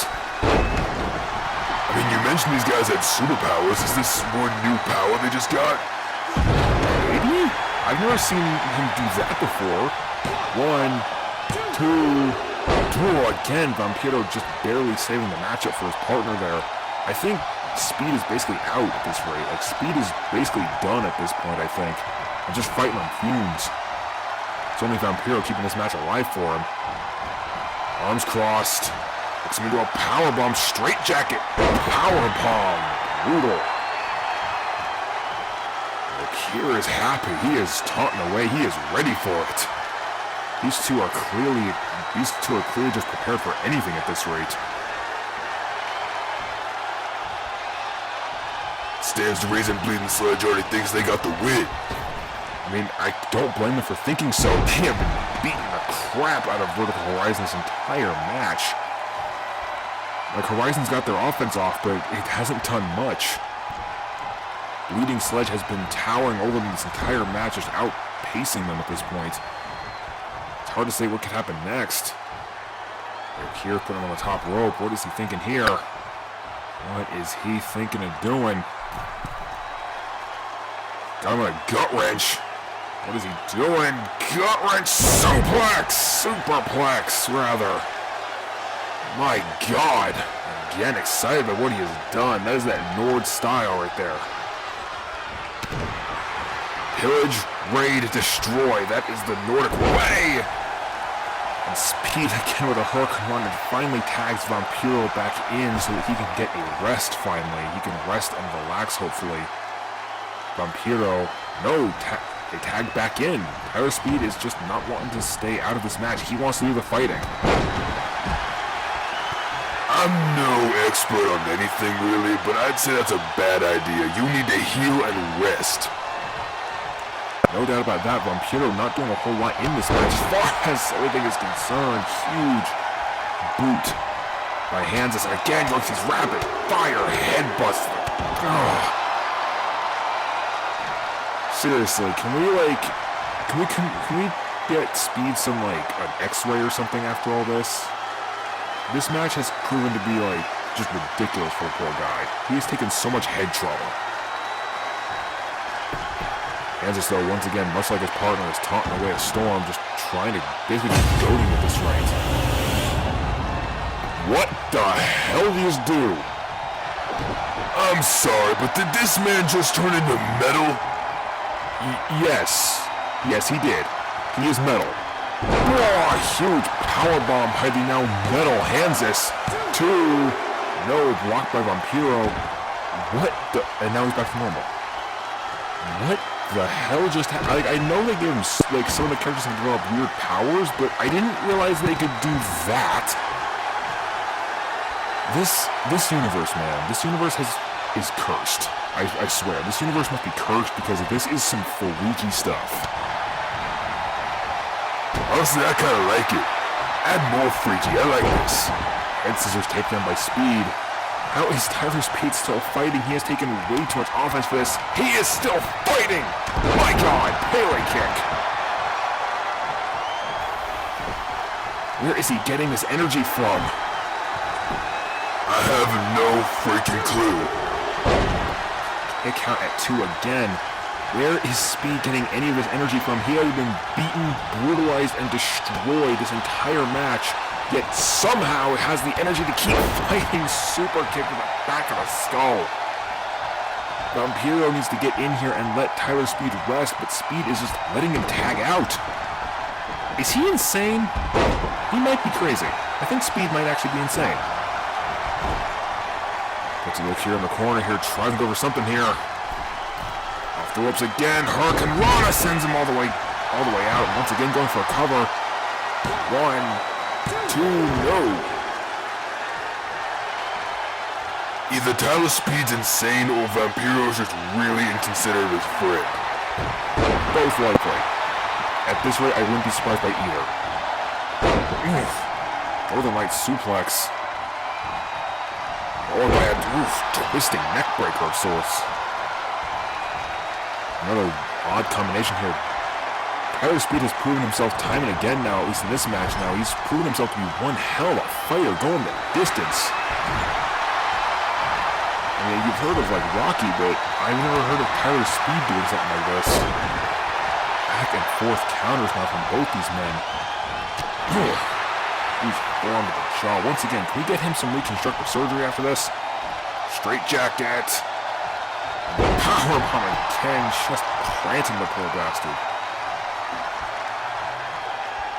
It honestly does feel like he's just playing with his food. Huge roaring uppercut, teared by Lokir, who's just enjoying himself. Lokir is just taking every opportunity to brutalize the hell out of him. I've got him in a crush DDT, just plants him under the mat. Covered off this. 1, 2, no. Again, Vampiro quick to try and save the match. That's all he's doing right now. All he has done is break pinfalls. He hasn't done much else as far as offense. Another European uppercut just to rip him apart. Big splash of a spine. How is Speed walking, let alone fighting at this point? I mean, you said it before that adrenaline's one hell of a drug, but my God. Adrenaline can't explain this, man. Tyler Speed is superhuman in his durability, it seems. Still fighting, dropping Lokir down. It's hard to say where these two are, like how any of this is going to end. This rate is just crazy. Another one. Lokir keeps trying for this, hoping it works. Straight jacket. Powerbomb. We finally see him looking tired. Again, right back to his feet. Trying for a super kick, but does not get it. Lokir going after Vampiro now, trying to prevent the pin from being broken again. Smart move, I'd argue. I'd argue it's a very smart move, though. The only reason Bleeding Sledge is not tag team champion right now is because of Vampiro constantly interfering in the match. That is literally the only reason. It's hard to argue, honestly. Given what we just watched, it's hard to argue that. Vampiro has done very little in this match aside from that. I'm not sure if it's Speed's own, like is he somehow just, is he too naive to not realize he's in danger or what? I think the man is just too dumb to, go down. I think he just doesn't realize pain's a thing. At this rate, that's kind of what I'm expecting to believe. Exploder suplex now. Lokir and Hanses are really just toying with him at this point. Speed has gotten no significant offense off in the last, minute or two? It has just been nothing but Bleeding Sledge beating the ever-living crap out of this guy. I feel kind of bad for him. At the same time, though, his partner could easily come in and, help.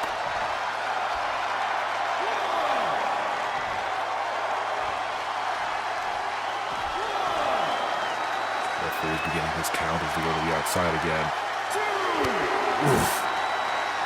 Don't forget that reverse DDT, just landing along the outside. That is not very well padded. There's a little bit of padding, but it's not much. And Speed, despite this, is still fighting, trying to get the crowd behind him, it looks like. What is with this man? Well, went for something there, but does not get it. Drops him. Up to a count of 6. Palm striking. Count of 7 now. What is happening? Tyler Speed with a gut wrench. Powerbomb on the outside. Count of 8 now. These men need to get into the ring ASAP. 9. Both men are in the ring now. Speed now trying everything he can. He's got Lokir hooked. No, Lokir breaking out of wherever that was. Maybe he was trying to finally get his partner back in this damn match. Could be. See it again. That suplex. Rolls through into this neck breaker. Boom! It ain't broke, don't fix it, but that seems to be taking just as much out of him as it did Lokir. Both men are down. These two have been fighting on and off for 20 minutes. It's no wonder that Speed is tired at this point. Too right, At the top rope now. Ooh, Lokir tried to stop him, but gets blocked. Dragon Rana! A Dragon Rana by Speed. Cover off at 1, 2. Oh, almost a 3 count, but Hanses is enough to break it. Was able to break it before the count of 3. It was close though. Went for a big swinging forearm. Does not get it though. These two teams are just having a way with one another. Striking offense with a Pele kick. Where is Speed getting this much strength from? 1, 2. No. Kick out at 2 again. Hanses almost there to break it up though. Wouldn't have mattered if he did or if he didn't kick out. Hanses right there to stop it. And Tyler Speed to the back. Slide driver. Okay, seriously, can we run some sort of brain scan on Tyler Speed after this match? Win or lose, we're running some sort of scan. We need to figure out, does this man feel pain? Super kick, and I'm willing to believe he doesn't. At this point, he is fighting for way too long in a match like this. He should have no stamina left at all at this point, but somehow he is still fighting and still swinging for the fences at every opportunity, going for it again. He still has enough strength in his muscles to pull off maneuvers like this. Boom! Another one. He really favors that move. If it ain't broke, don't fix it. It's working so far, just keep doing it. Yeah, but you go to the wall too many times and eventually you're going to get countered. That move is going to get, he's going to have something screw with that. As for now, however, the Akira is down, and these two teams, I have no idea who will win at this point, considering Tyler Speed just refuses to stay down. Speed refuses to stay down. Meanwhile, Vertical Horizon has not put in the effort, like a strong enough effort yet to defeat Bleeding Sledge. It's honestly a stalemate at this point. Bicycle kick again, a bicycle super kick. And tags in Vampiro, who, will we actually see him fight, or is he just gonna stand? No, he actually goes over to fight. Holy crap, the tag team partner actually doing his damn job for once. Spinning heel kick, and you're right, we finally actually seen him do his job as a tag team partner. Drop toe holds into a Boston Crab, very unique offense by Vampiro. Trying to make Lakir tap, his partner is not getting in the ring though, finally in the ring to break it up. Break up the submission hold. Vampiro trying everything he can here. Whoa! Hurricane Rana sends him right into the ropes. Vampiro 619. Shout out to the legend Rey Mysterio for that. Tries to cover off that alone. 1, 2, rule 3. That was it. Kansas not fast enough to save the match. That was it. Vertical Horizon ends up with a huge hit from Vampiro. And that Tyler Speed gets as briefly an entire freaking match, comes in and hits one move and wins. The ultimate opportunity for Vampiro. He doesn't have a notable gambling problem, so maybe that was a gamble he was going to take. However, see a pull there that just almost put away that was not. Tyler Speed though, can we just talk about Speed as just overwhelming resolve to continue fighting regardless of everything he was put through. Despite the finish of this match, Tyler Speed deserves a freaking medal. And none of those tag team medals, he deserves a freaking gold medal or blue ribbon anything. Give him something as a way of saying, you are awesome. Because that's what he is. Didn't like these guys at first, but mad respect now. That guy deserves it. Huge through Vertical Horizon proving once again why they are the superior tag team here in IDW. Sheer heart, determination, and some lightning quick offense. Congratulations, you guys. Move on to the women's championship picture as Buffy Winters takes on Hannah Lecter. The crazed one is back. Let's see how good she really is. When ashes fall, the legends rise.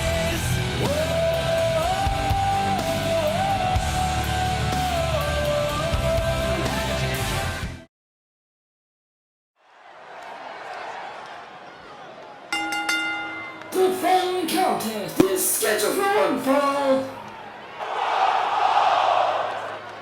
and is for the IDW Women's Championship.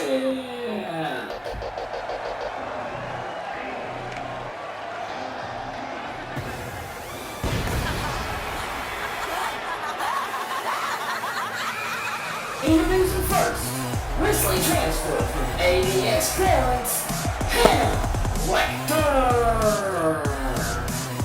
The cannibal Hannah Lecter going out here with a pipe. Where'd she get that?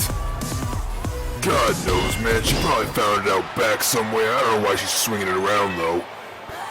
I mean, she is certifiably insane, but... I mean, like, she was recently transferred from prison and everything, but... Where's that? Like, why would she even bring a pipe? It's not like this is a no disqualification match. She can't use it on anybody, and she took off her mask.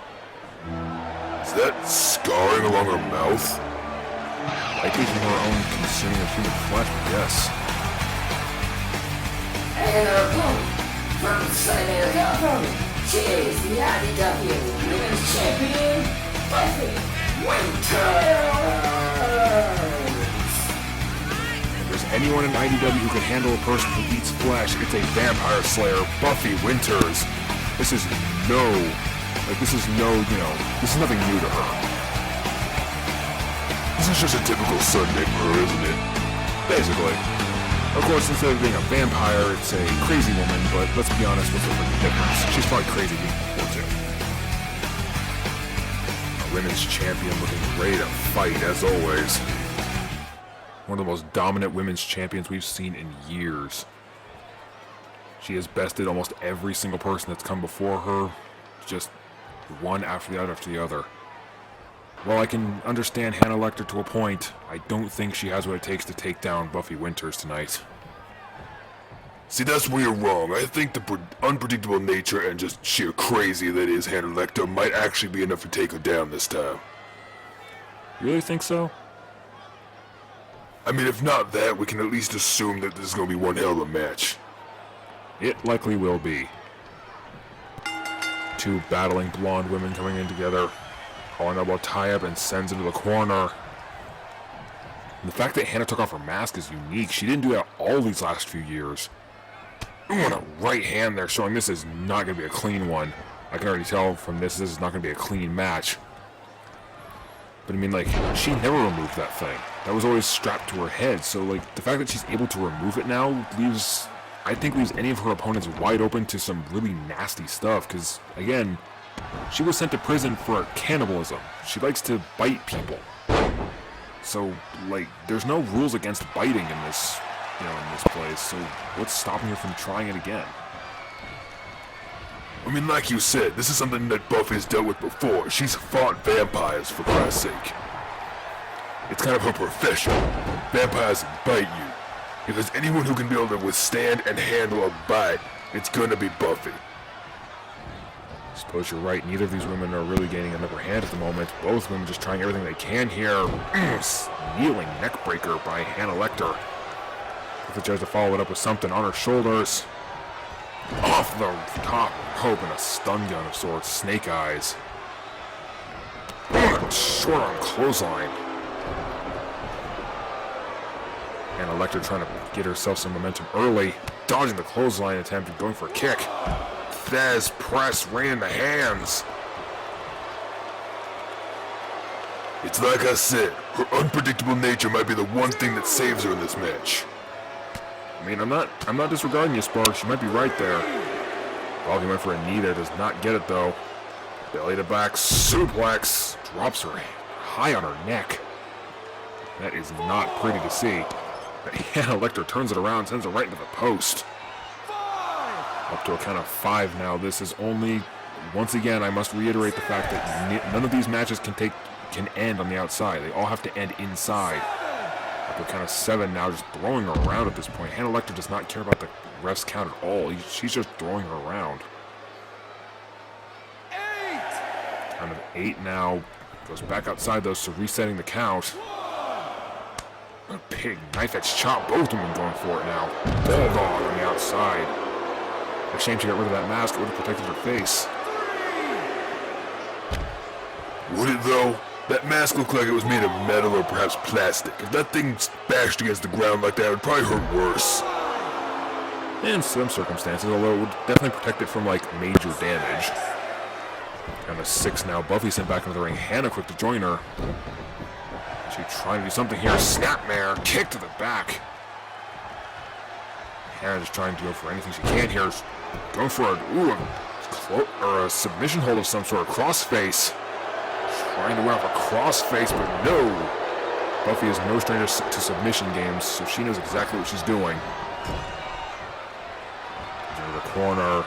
Buffy's doing what she does best. Lifts her up. Buckle bomb. That's classic winners right there. Classic is always a good thing. Covered. 1, 2, no. Kick out at 2. We're still far from the ending of this one. Ooh, another short arm clothesline by Hannah. Lecter can just... God knows what's going through the mind of Hannah Lecter right now. Backbreaker. Stretching her across, trying to snap her in half over the knee.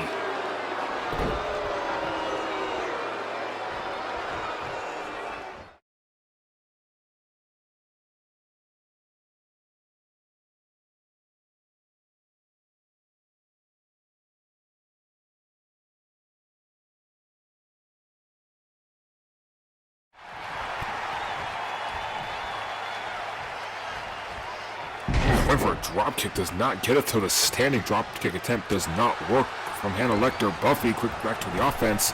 Clothesline. Winters has been keeping herself in a consistent form of momentum this whole time. Neck snap there.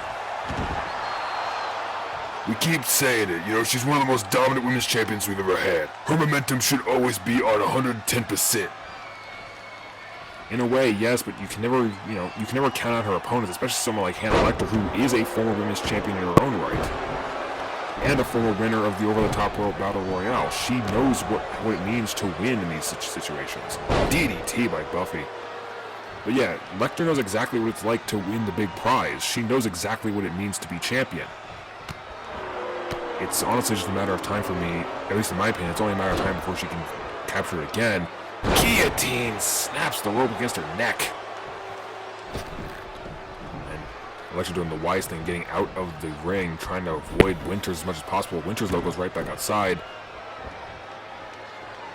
Tries to go for anything here at this point. Both these women are just kind of running around now.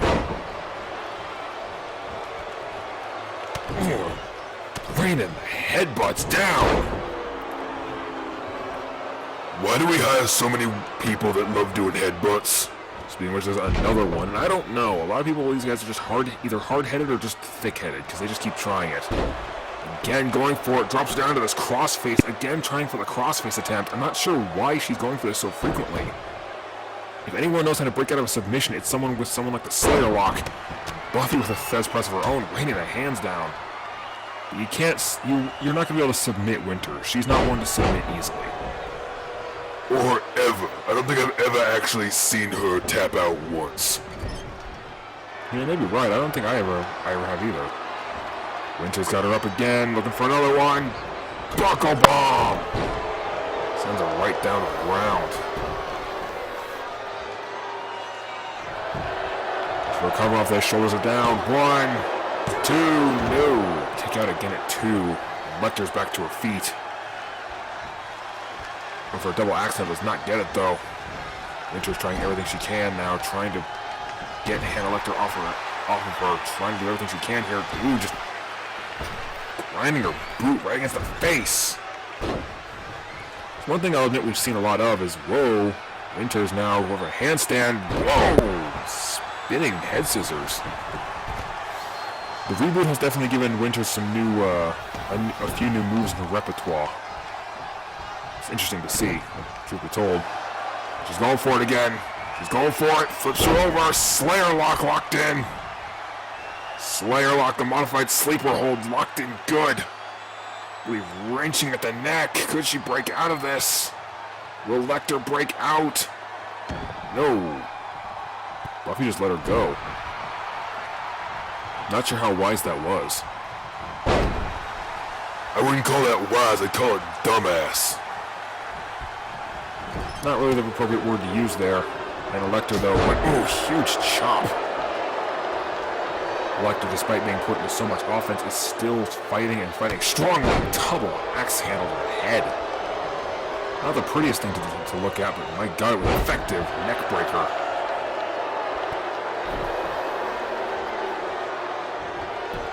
And Lecter's offense has never been pretty, it's never been sophisticated, but my God, is it brutal. This woman just doesn't care what she does, so long as it hurts. Lunge! That spear! The lunge, just as you mentioned it. 1, 2, no! Kick out at 2. That lunge has put away so many women. It's how she won the women's championship to begin with a few years ago. That was the very move she used. Oh, and just going for headbutts again on the ground. Just raining headbutts. Why do we hire so many people so keen on headbutting people? Why do we hire so many headbutters? Honestly, I have no idea. It's an odd trend we seem to have. Buffy, though, with another one of these. Another big buckle bomb! Dragging Hannah Lecter away from the corner just so she can't get to the ropes.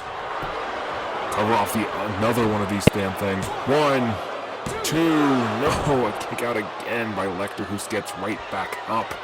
These women are nowhere near done. What ends these women? Seriously. What is enough to put these women away? Sometimes it's a good question sometimes, like how these women are still standing. Winter's now looking for it again. Could she be looking for it again? Hooked on the neck. Slings her over. Gets on top of it. The Slayer lock locked in deep. Wrenching at the neck. Sleeper hold. That is it. Tapped out by. Tapped out is Lecter. Winters retains. Because it doesn't matter how crazy you are, it just matters how tough you are. No one is tougher than Winters. Perhaps so, but that does mean that Winters faces Lev. That shoots a plunge, I mentioned earlier. It means that Winters faces Lev at Wrestle Summit. You mentioned toughness. I don't know. These two, both those women seem like the toughest women in IDW right now. It's hard to say who wins and who loses in that scenario. We'll have to wait and see. For now, though, Buffy Winters can revel in the fact she has won against Hannah Lecter. That's just another chapter in her legacy added to the books. Maybe someone as psychotic as Hannah Lecter tapped out, though, is pretty impressive. And the glorious belt that she has so... I've been impressed with Winters the moment she started winning, when she won this belt, because I didn't believe too much in her. I didn't think she had it in her all that time, but no, she has proven me dead wrong. She has it all in her. She is more than championship worthy. She can kick all of our asses, truth be told. Oh, undoubtedly. I'm sure she can kick my ass pretty, head over fist. Congratulations, winners, on another great title defense. Let's hope you can match the same kind of abilities as Wrestle Summit against Lev. We can only hope. Anyway, Sparks, it's time for our main event of the night, the men's over-the-top rope battle royale. Are you excited? The following is the men's over-the-top battle royal. This match begins with 2 men in the ring with order coming in every 30 seconds. This will continue until all 30 men have entered the match. You will only be eliminated by being thrown over the top rope with both feet touching the ground. The winner will go on to face the IDW champion in the main event of Wrestle Summit.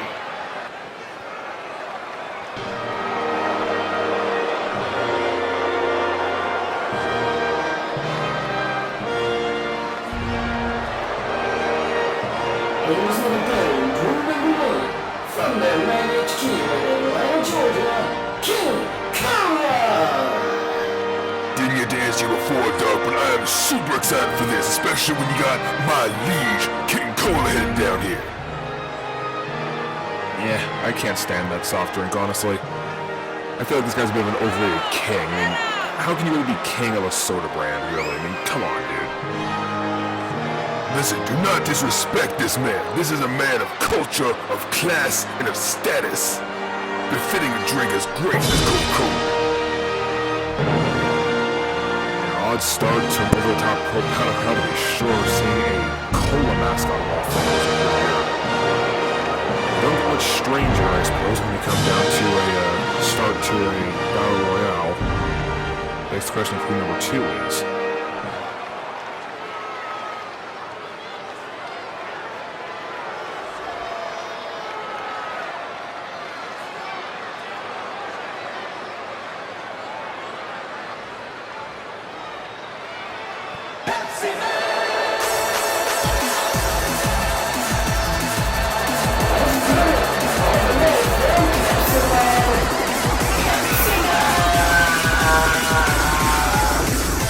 someone I can get into, Sparks. Here's someone I can get into. A superhero. The age is Pepsi Man. He dominates thirst. He dominates your senses. He is the fate man of all soda, Pepsi Man. How can you enjoy this chrome-plated freak? Oh, look at him. He's just so wacky and funny. But also, talk about a great way to start off our Battle Royale, the Battle of the Cola brand. This is a weird way to start the year, a weird way to start a Battle Royale, and I would have nothing different. King Cola and Pepsi Man are our first 2 competitors in a Battle Royale. Only IDW, folks. Only in IDW. You're gonna see something as weird as this. Battle gets underway. We're seeing King Cola and Pepsi Man as our first 2 entrants. God, it feels weird even saying that. What the hell?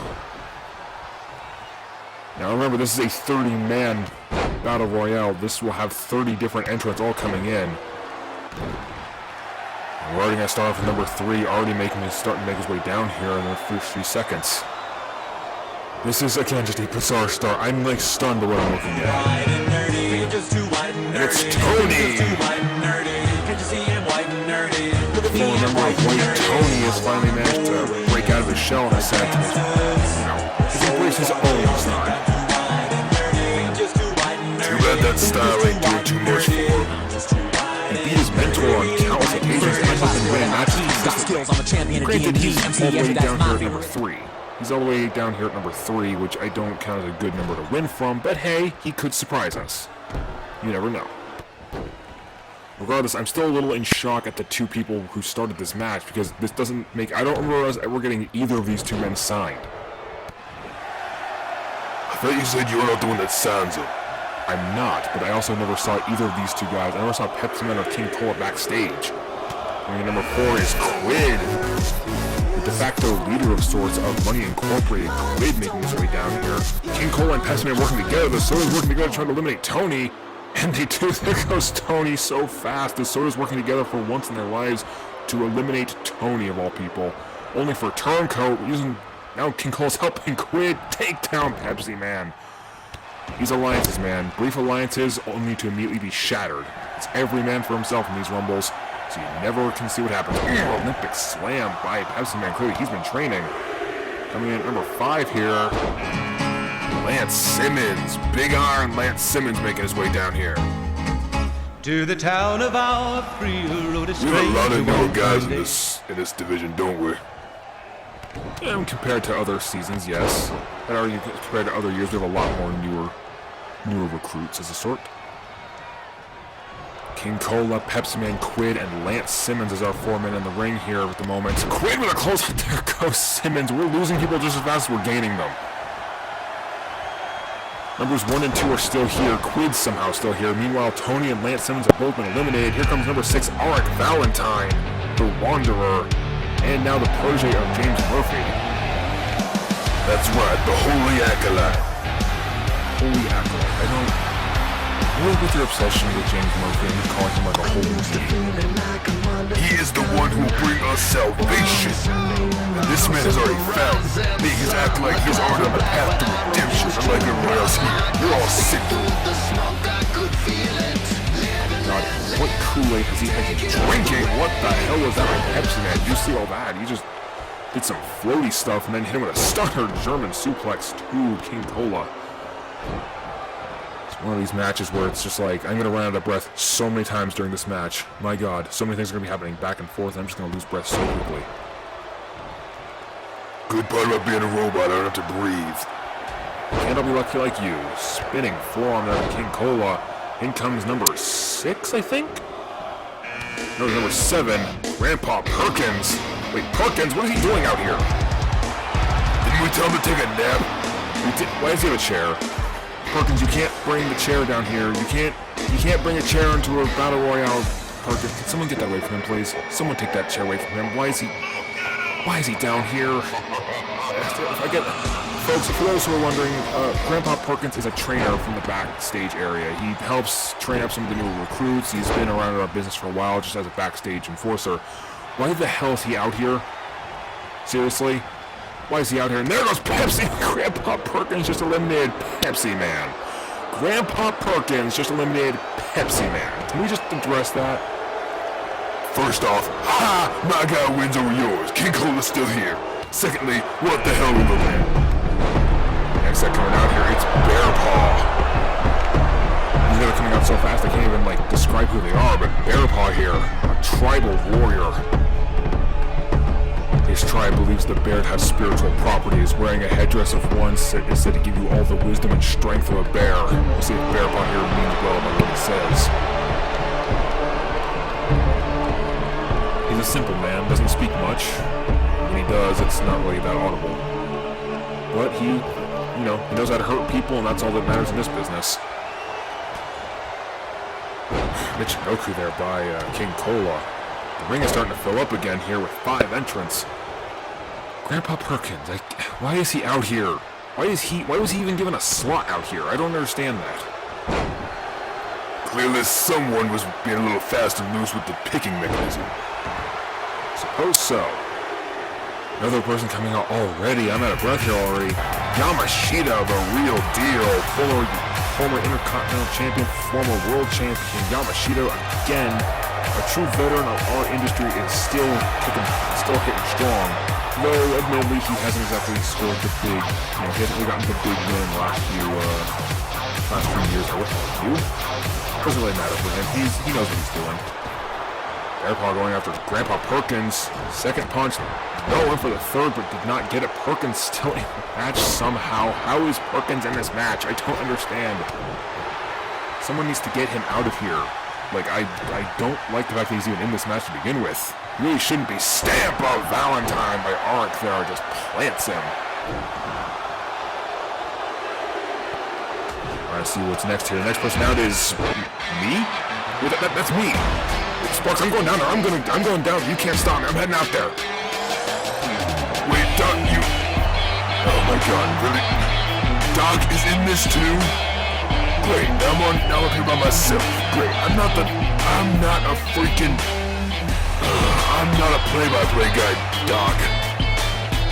What is he doing?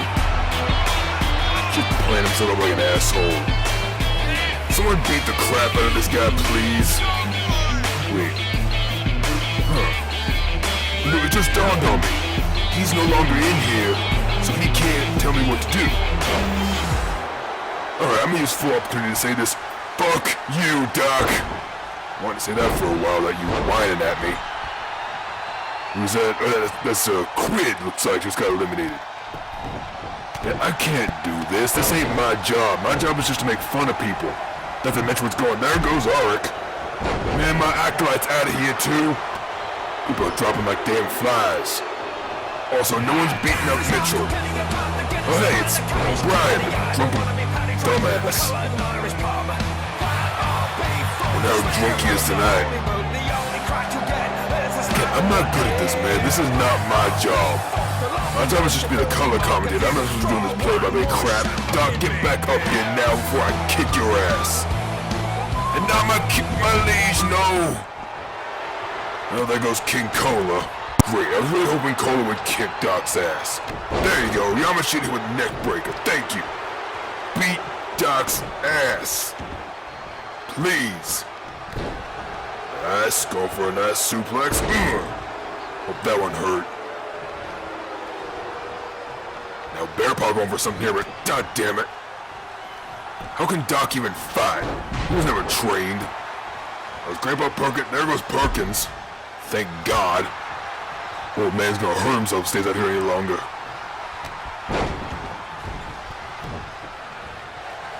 I got 4 of these guys in the ring now. Like I said, what's going on? What the hell? Bear Paw choke bomb. Now that looked good. That was nice. That'll rattle him up something fierce. Another neck breaker. Doc's gonna be a neck brace after this. That'll be fun to see. Oh great, another person. Please don't be someone new. I'm bad at new. Big boot on the Yamashita or something. Who's this? It's one of the Money Incorporated assholes. I don't have to say nothing about him. We know who he is. I don't have to say nothing. Some business suit dude. Well, Brian looks like he can finally get Doc out of here. Get him the hell out. There he goes. No, Doc, get off your ass and get back up here. Give me a damn break. I'm not good at doing this by myself, damn it. A great other person. Doc, get out here. Quit being a bumblefuck and get your ass up here now. Oh, hey, it's Dylan. Team Caffeine's manager. Let's hope he can do better than, he has done in the previous years. God, Doc, hurry your ass. I know you were just in a match, but you can go faster than that. Come on.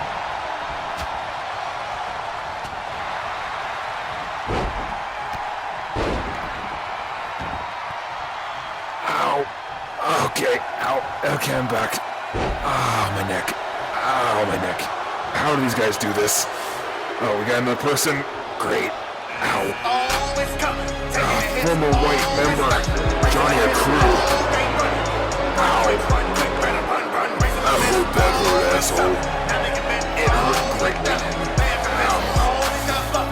speaking of pain in the neck, Johnny the Crew here. Ever since splitting up from White, he has become a major pain in the neck to everyone in IDW. God, that's gonna hurt Memorial for sure. There goes Yamashita, he's out too. There goes Bear Pop, people are dropping like flies all of a sudden. So, Doc, how'd it feel being in the ring alongside all these guys? It was a rush. Wasn't quite sure what was happening at first. I figured out my bearings a little bit, got some hits in, and then, I got thrown out. That fall hurts, by the way. That's not gonna go away. Oh, jeez. No way. Yes way, Sparks. It looks like...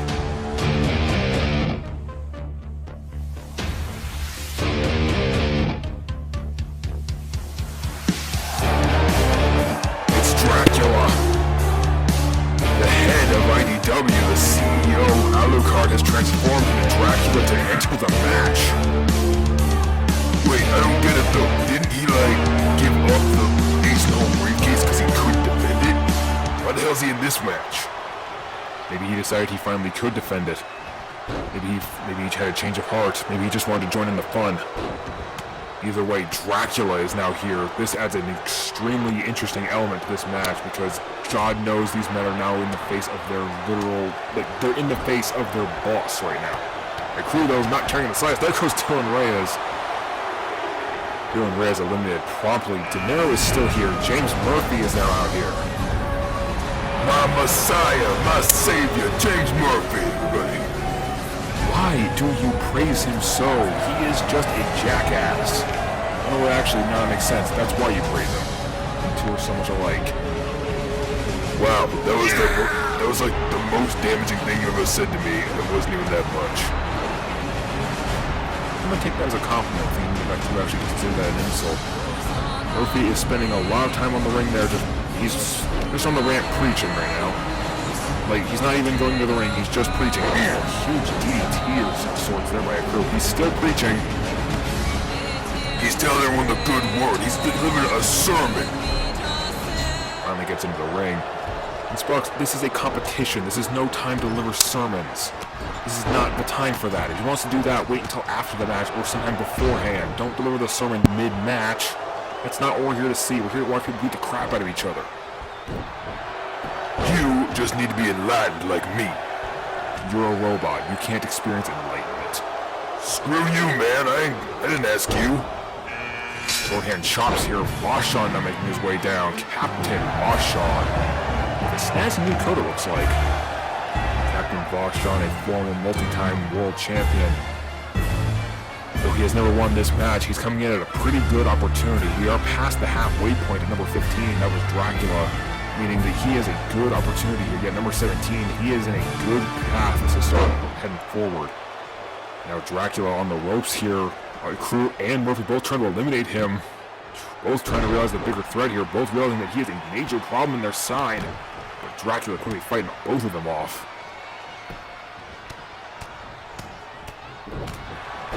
I am shocked that De Niro asshole is still in this ring.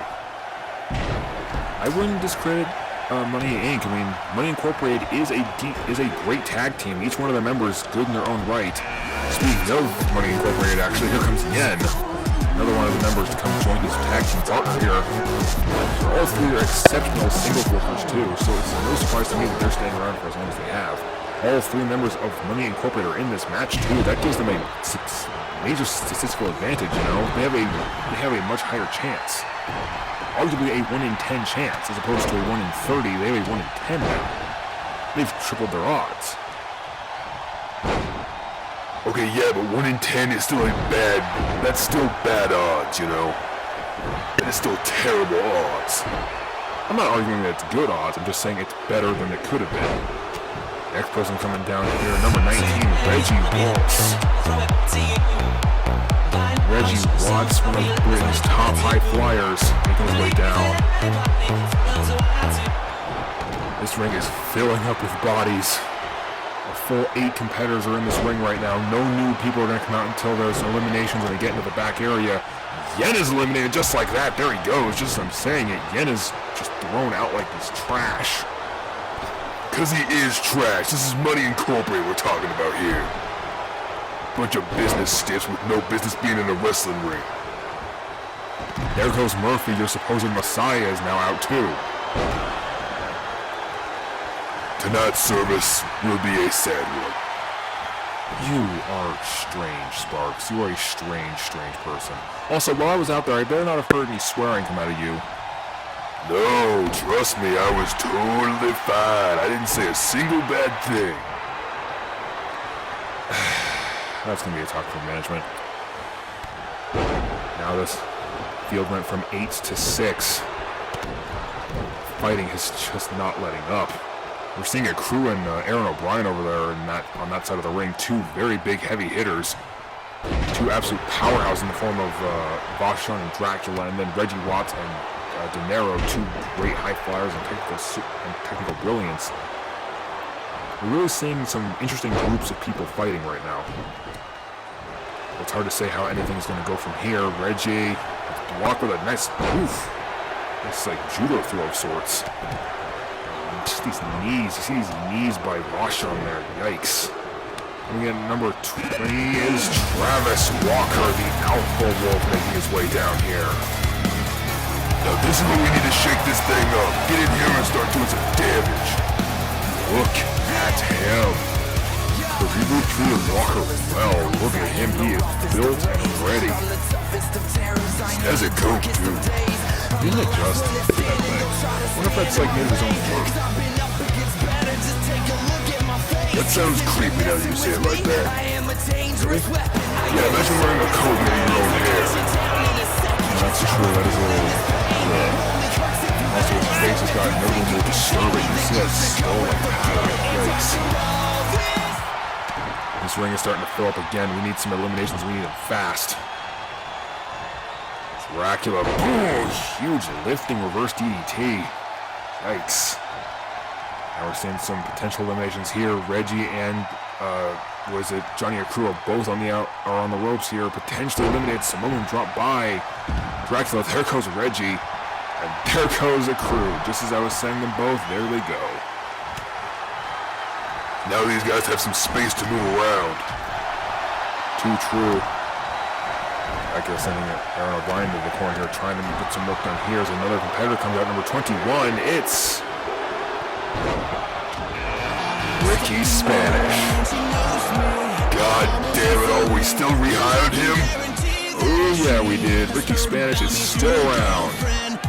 Just as cocky as ever, it looks like. God damn it all, why do we not get rid of this twerp? It's not our decision to make. It's management, and apparently management likes him. But he is really confident. This man has oozing confidence in the worst ways. Dracula's got Aaron O'Brien by the neck. What's he doing here? Got him hooked. Chokeslam. Wait, chokeslam. Outside. Chokeslam over the ropes to the outside. That is how you eliminate someone, in my opinion. That is the best way you can eliminate someone. Vachon's got Ricky Spanish with, he's just squatting him. Look at him, he's squat lifting him. That'll ooze all that confidence right out of your ears, man. That is humiliation at its finest. That it is. De Niro is still here, by the way. He is still in this match. He came in like, what, 12, I think? And we are now up, we're like almost, yeah, we're at like 21, 22 at this point. He is still here. He has lasted easily the longest of any of the competitors in this ring right now. I find that very impressive on his part. Like, if Quid and Yen ever decide to have a match later, De Niro has to be the one, like, fighting, considering how long he's lasted in this match is kind of insane. Dude, I'm trying to eliminate Travis now, but Travis breaking free and getting out of this bad situation he's in. Spanish trying to go over something here, a neck breaker. Now Spanish going after De Niro, trying to eliminate him perhaps. But De Niro quickly trying to switch it back on him. Flapjack. Nice competitor out is the Soldier, a.k.a. Jane Doe, a.k.a. Rock Jumper Shotgun Guy. Team Fortress 2's resident knucklehead, the Soldier. Rest in peace, his voice actor Rick May, but we could he couldn't have his rocket launcher, but he gave him a firework cannon. Yeah, close enough. He won't know the difference, right? No, he will not. This soldier. So according to his backstory, according to him, during World War II, he was rejected from every branch of the military, so he just went to Germany and started killing people anyway. The problem is, no one told him World War II was over, so he was just killing civilians and awarded himself his own medals. He's kind of psychotic. Great, because we don't have any more psychotic assholes running around IDW. But he eliminated De Niro, so at least he understands that much. He understands game sense in a way. Knowing he was the weakest link, he got rid of him quick. Now going after soldiers built in a brick outhouse. You were about to say it, don't even try and hide it. Maybe I was. Bubson Dugnut is next. The outdoorsman moonshiner, Bubson Dugnut. Okay, where did we hire this guy? Honestly, hard to say. In the same way as like Aaron O'Brien, he actually kind of just came to us in a drunken state. He's not drunk all the time. He's not like O'Brien where he's drunk all the time. He's just a very strong advocate of moonshining. He's a big guy too, so he just naturally had talent in fighting, so we just let him stick around for a while. We're just kind of letting him stick around. If this guy wins, I might actually riot in this place. Honestly, wouldn't blame you. Wouldn't blame you if you did. Soldier once again on the ropes here. Dracula trying to fight him off. Everyone is just fighting each other. Yikes, everyone is fighting crap out of one another. We have another person coming out already. Bubson just came in and we got another person coming out already. Number 24, it's Maxis. Cyborg with the future and everything. What's wrong with him? His time travel is a little his time travel is a little incomplete, so yeah, kind of glitching in and out of time, it seems. Hopefully he stabilizes before he gets into the ring, but right now, dude, deadlift, like, there's a toss there by Bosch, I noticed. Maxis is here, and he's a tough SOB. I've seen some of his matches already. He is a tough man. A cyborg assassin from the future. Let's see what he can do. It's right after Spanish, not surprising. I imagine in the future, Spanish is known for basically having war crimes, I imagine. I can see it happening. Whoa. Walker with a nice spine buster. And crow's nest suplex by Vachon. These men are all starting to do big moves here. It's impressive to watch. Another person coming out. This would be person number 8 in this ring. Number 25, it's the Marvelous One! And there goes Spanish. Never mind, Spanish is out of here. Right as Maxie Jackson starts to come out. The Marvelous One did not have the best 2020, constantly losing his matches. Let's see if this year could be any different for the guy. Looking absolutely dapper and looks like a royal guest. I swear every year this guy gets more and more high on his horse. He just gets more and more blinged out. I mean, he has a reason for these bars. He is one of the more, gifted competitors. Has he been champion all that many times? Not really, but he's still gifted in his abilities. I give him more than enough opportunities, and given enough opportunities, this guy's going to succeed once again. He'll be at the top of the mountain sooner or later. Another Simone drop there by Dracula, and this ring has filled up again to 7 people.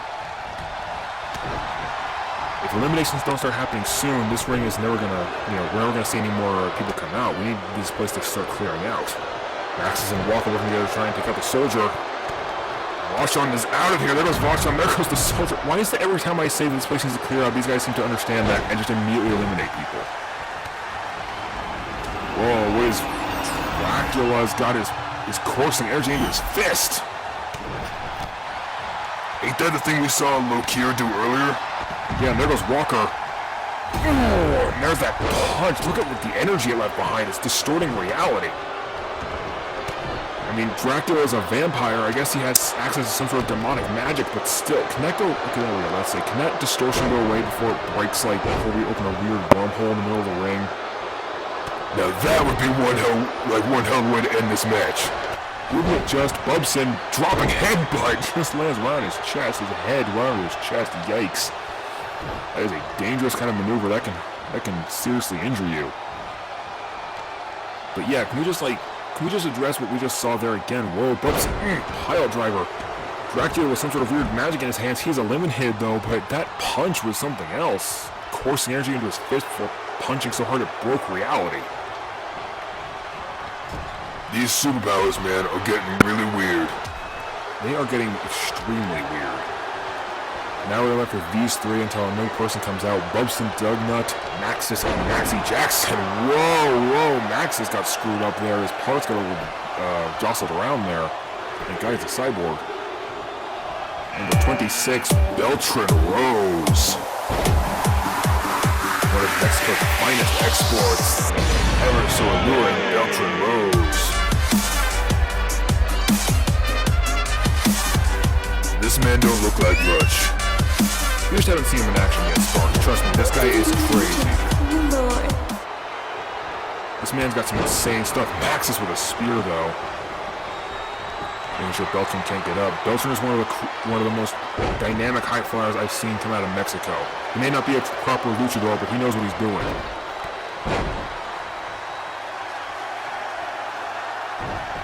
And another person coming out right as soon as he does. Like, he came out and immediately we see another person come out. This would be number 28, I think. Yes? 27, Igneous Scott, and there goes Beltran. Why does everyone I like go out so quickly? Igneous Scott. The Flame Master, bringing it out here. Summon it. Boom!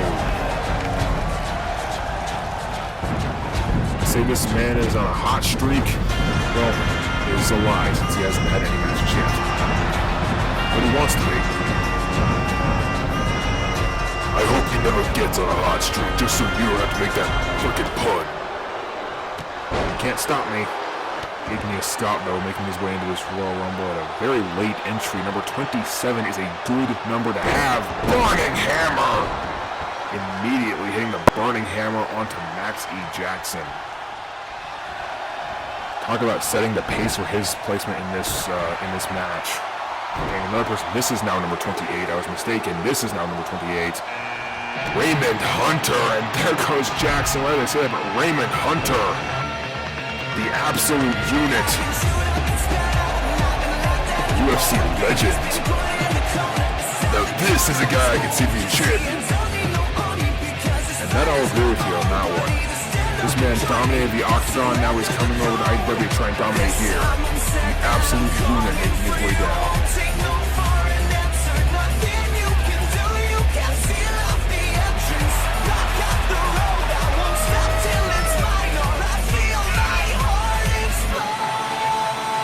He's wearing his shirt. Why is he allowed to have that shirt? Because who cares? Are you going to tell him no? Are you going to walk up to that man and say you can't wear that shirt? You know, fair enough. Another spear by Maxis. Bubson with a huge suplex. Drops Hunter in the middle of the ring. Number 29 now about to come out here. Igneous Scott drops Maxis. These four are some of the four that could very easily win this contest. Number 29 is William Greystone. Been a while since we've seen him. Making his way down at a very opportune number. Number 29 is a very good number to have. It's not just a good number, it's one of the best damn numbers you can draw. This man might actually win this whole damn thing. Luck is certainly on Greystone's side, and his skill alone, his resume speaks for itself. Being one of the longest and most dominant reigning international champions we've ever had. And Igneous eliminates Maxis. There goes Maxis just like that. Greystone trying to go after Bubson right away, but gets kind of blocked out of it. Bubson with a huge right hand, exploder suplex by butt splash. All these guys are doing big moves now. We're coming up to number 30. Who is the last entrant in this match? Could be anybody. It's no way. Is he back? No, I thought we got rid of this guy. The chorus is singing. Candles are lit. Could it be that our prince has returned? God, please tell me this is just a prank. Please tell me someone's just pranking us. Our prince, rising from hell. Azrael has returned to IDW. We haven't seen him since August, but it looks like he is back, and he is back in force. Azrael rising from the depths amidst glowing candles. Look at that crown. This man has taken the concept of being a prince a little too seriously. I'd argue he took it exactly as he should. We have not seen Azrael since Circle Circuit where he was beaten by Caldwell. He went missing after that. Now he's finally back here in the over-the-top rope battle royale at number 30. Talk about the most opportune way of coming back. He's taking in the sights. He's not rushing down to this ring. He's taking sweet time. Oh, another headbutt there by Beltran Rose, and he is looking strong tonight. Ooh, and a cutter right out the gate, an instant cutter onto Beltran, then goes after Raymond. A couple of quick roundhouse kick there by Igneous, and Raymond trying to stop the momentum of Azrael as he's coming in. He's trying to stop this go-home show. He's trying to stop trying to stop the welcome home party that he's getting here. Big gut wrench. But Igneous stopping him now. Igneous going right after Raymond Hunter now. Raymond is not having it though. Raymond trying to go after him as best he can here. Greystone looks like he's trying to eliminate Bubson. And there he goes. Bubson, Dugnuts out. These are our last four. Greystone, Raymond Hunter, Igneous, Scott, and Azrael. What a quadruple group of people to potentially go after the IDW champion in the main event. This is a fight for the main event of Wrestle Summit against the IDW champion. This is not an opportunity these guys are going to let loose lightly. Here's an opportunity very few people ever get to experience. Very few superstars ever get to even come close to doing this. These four men are grasping at these guys are at the brink of greatness, at the very tip of Heaven's Gate, and they are going to try and do everything in their power to win it. You're not wrong, Sparks. You are not wrong. All four of these men want the same thing. They want that opportunity, and they want it bad. Another military press. Oh, but it's blocked by Igneous, who drops it into a DDT. And Azrael going for multiple kicks. Even being an Octagon Master, you can't ever discredit what Azrael brings to the table. Igneous, burning hammer! Igneous Scott with another big burning hammer. Just levels Greystone. Tries and gets him over the ropes, but does not work. Greystone blocking it. Full Nelson, Uranagi. Both of them focusing on Igneous right now. Don't taunt an IDW, Azrael. You should have known this. You've been here the longest. Of the four, you've been here arguably the longest. You should know this. DDT. I can see all four of these men putting on amazing matches against Bastion Marks. But only time and luck will tell who gets the prize and who doesn't. Azrael with a close on. There goes Raymond Hunter. It is down to these three. Azrael is pumped up for this. William Greystone are trying to go after what he perceives to be the biggest threat. Sends him into the corner, but stopped again by Igneous. Igneous is arguably protecting Azrael in this match a lot. I'm noticing that too. It seems like the two seem to have some sort of agreement going on. Not for long, he just dropped him into a headlock and just wrenching away. It could be that Igneous wants to face someone like Azrael in the finale here, simply because he respects him. I mean, Igneous is all about fire, and Azrael is from hell. Azrael's got him over though, got Greystone over, puts him over the ropes. Could we see an ending to this? Could Greystone's night be over already? There he goes. Greystone is eliminated. It is down to these two exactly as Igneous would have wanted. It is now down to these two men. Kitchen sink knee and then a possibly kick, playing possum to get him out of the ring. These two are all that remain. Big knee strike. It is an opportunity between these two men and these two alone. Who will face Bastion Marks at Wrestle Summit? Both men are exhausted at this point, but realize it is down to them. It is 1v1. Mano a mano. All for the opportunity at hand. What is going to happen next? Collar and elbow tie here, sends into the corner. Both these men know the opportunity that is at stake between them. They know exactly what they're doing. They know what they're doing, but the problem is who's been in the match longer? Igneous. Who hasn't been in the ring for the longest as far as actual matches? That would be Azrael. We have a situation here where we're dealing with loss of stamina versus ring rust. Another headlock here trying to wear Igneous down. And you're not wrong, Sparks, when you think about it, both these men have a disadvantage going in here, but one also has a major advantage, you know? You gotta think about it, that Igneous is a completely unknown entity to Azrael. The two have never fought before, so he doesn't know what to expect. Meanwhile, Azrael has been gone for months. So it's really hard to tell what he's even doing. What the hell's with that? What was Igneous doing just there? Got him on the ropes here. Could be eliminating him right away. Could we see Igneous Scott go on to Wrestle Summit? He's got him over. He's just got to push him over. Just got to push him off. No. Azrael fighting off of it. Just bashing at his shin. Hey, whatever works, works. Trading kicks. These wide sweeping kicks by Azrael showing just how strong he can be. Change lanes in the corner. Here goes for his own kick. Change lanes again. These two men changing lanes from these kicks. Each one blocking the same kind of kick and just switching lanes. Now going for it again, trying to eliminate Azrael the best he can. Got him on the top turnbuckle. He just has to push him over. Just has to push him over a little more.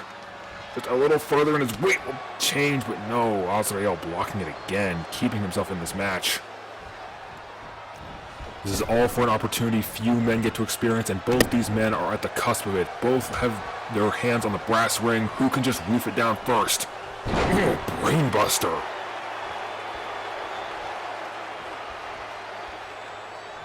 It is a moment that will be solidified for the next few months. Whoever wins this is going to be one of the most important guys in an important match, possibly facing off against, the champ of champs, Bastion Marks. You're right, this is not only a chance to face off against the champion, this is a chance basically to write your name in the history books. If you win that match at Wrestle Summit, you will become you'll gain, in a sense, immortality. Igneous Scott, roundhouse kick to the face. Even a striker like Azrael can't take a kick like that. You see him try and go for it again here. He's got him on the ropes. We see it again, he's got him on it. Trying to lift him over. Azrael though holding on with all of his strength, just holding on for dear life at this point.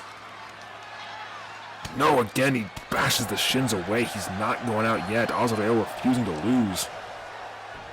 But again, Igneous Scott not letting him up. He just keeps throwing everything he can at him. That's one punch. No, doesn't even get two. Strike combination. Knee. Jesus. It's clear his striking capability has not diminished in the slight. Whoa, caught the kick! Did you see that, Sparks? He caught the kick on his chin, then counted it. This man has been training like nothing else. You can't argue that. He has been training like nobody's business, apparently, if he's able to pull off a stunt like that. What a big knee there, attempted anyway, but Igneous Scott blocks a crucifix. The ultimate thing against the demon is a crucifix. There's one way to stop him. Once again, trying to go for something here. Throws him into the corner. Will Azrael be able to do this? Shoves him. Clothesline, and there he goes. It's Azrael versus Bastion Marks at Wrestle Summit. Now that is a match I'd like to see. Straight jacket German. The more things change, the more they stay the same. Azrael has just won the over-the-top rope battle royale and is going to Wrestle Summit. He doesn't seem to care. He's just chilling. Wait, what's he doing? Whoa.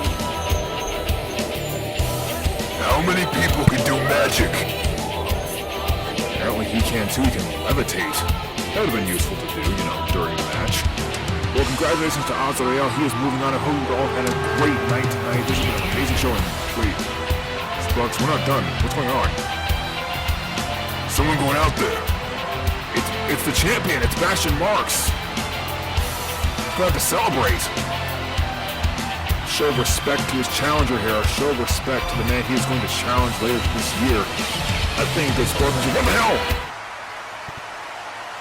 I knew it. It was all just a ploy. I'm the top of the... He's saying I'm the top of the mountain, not you. You ain't got no business. A cheap shot.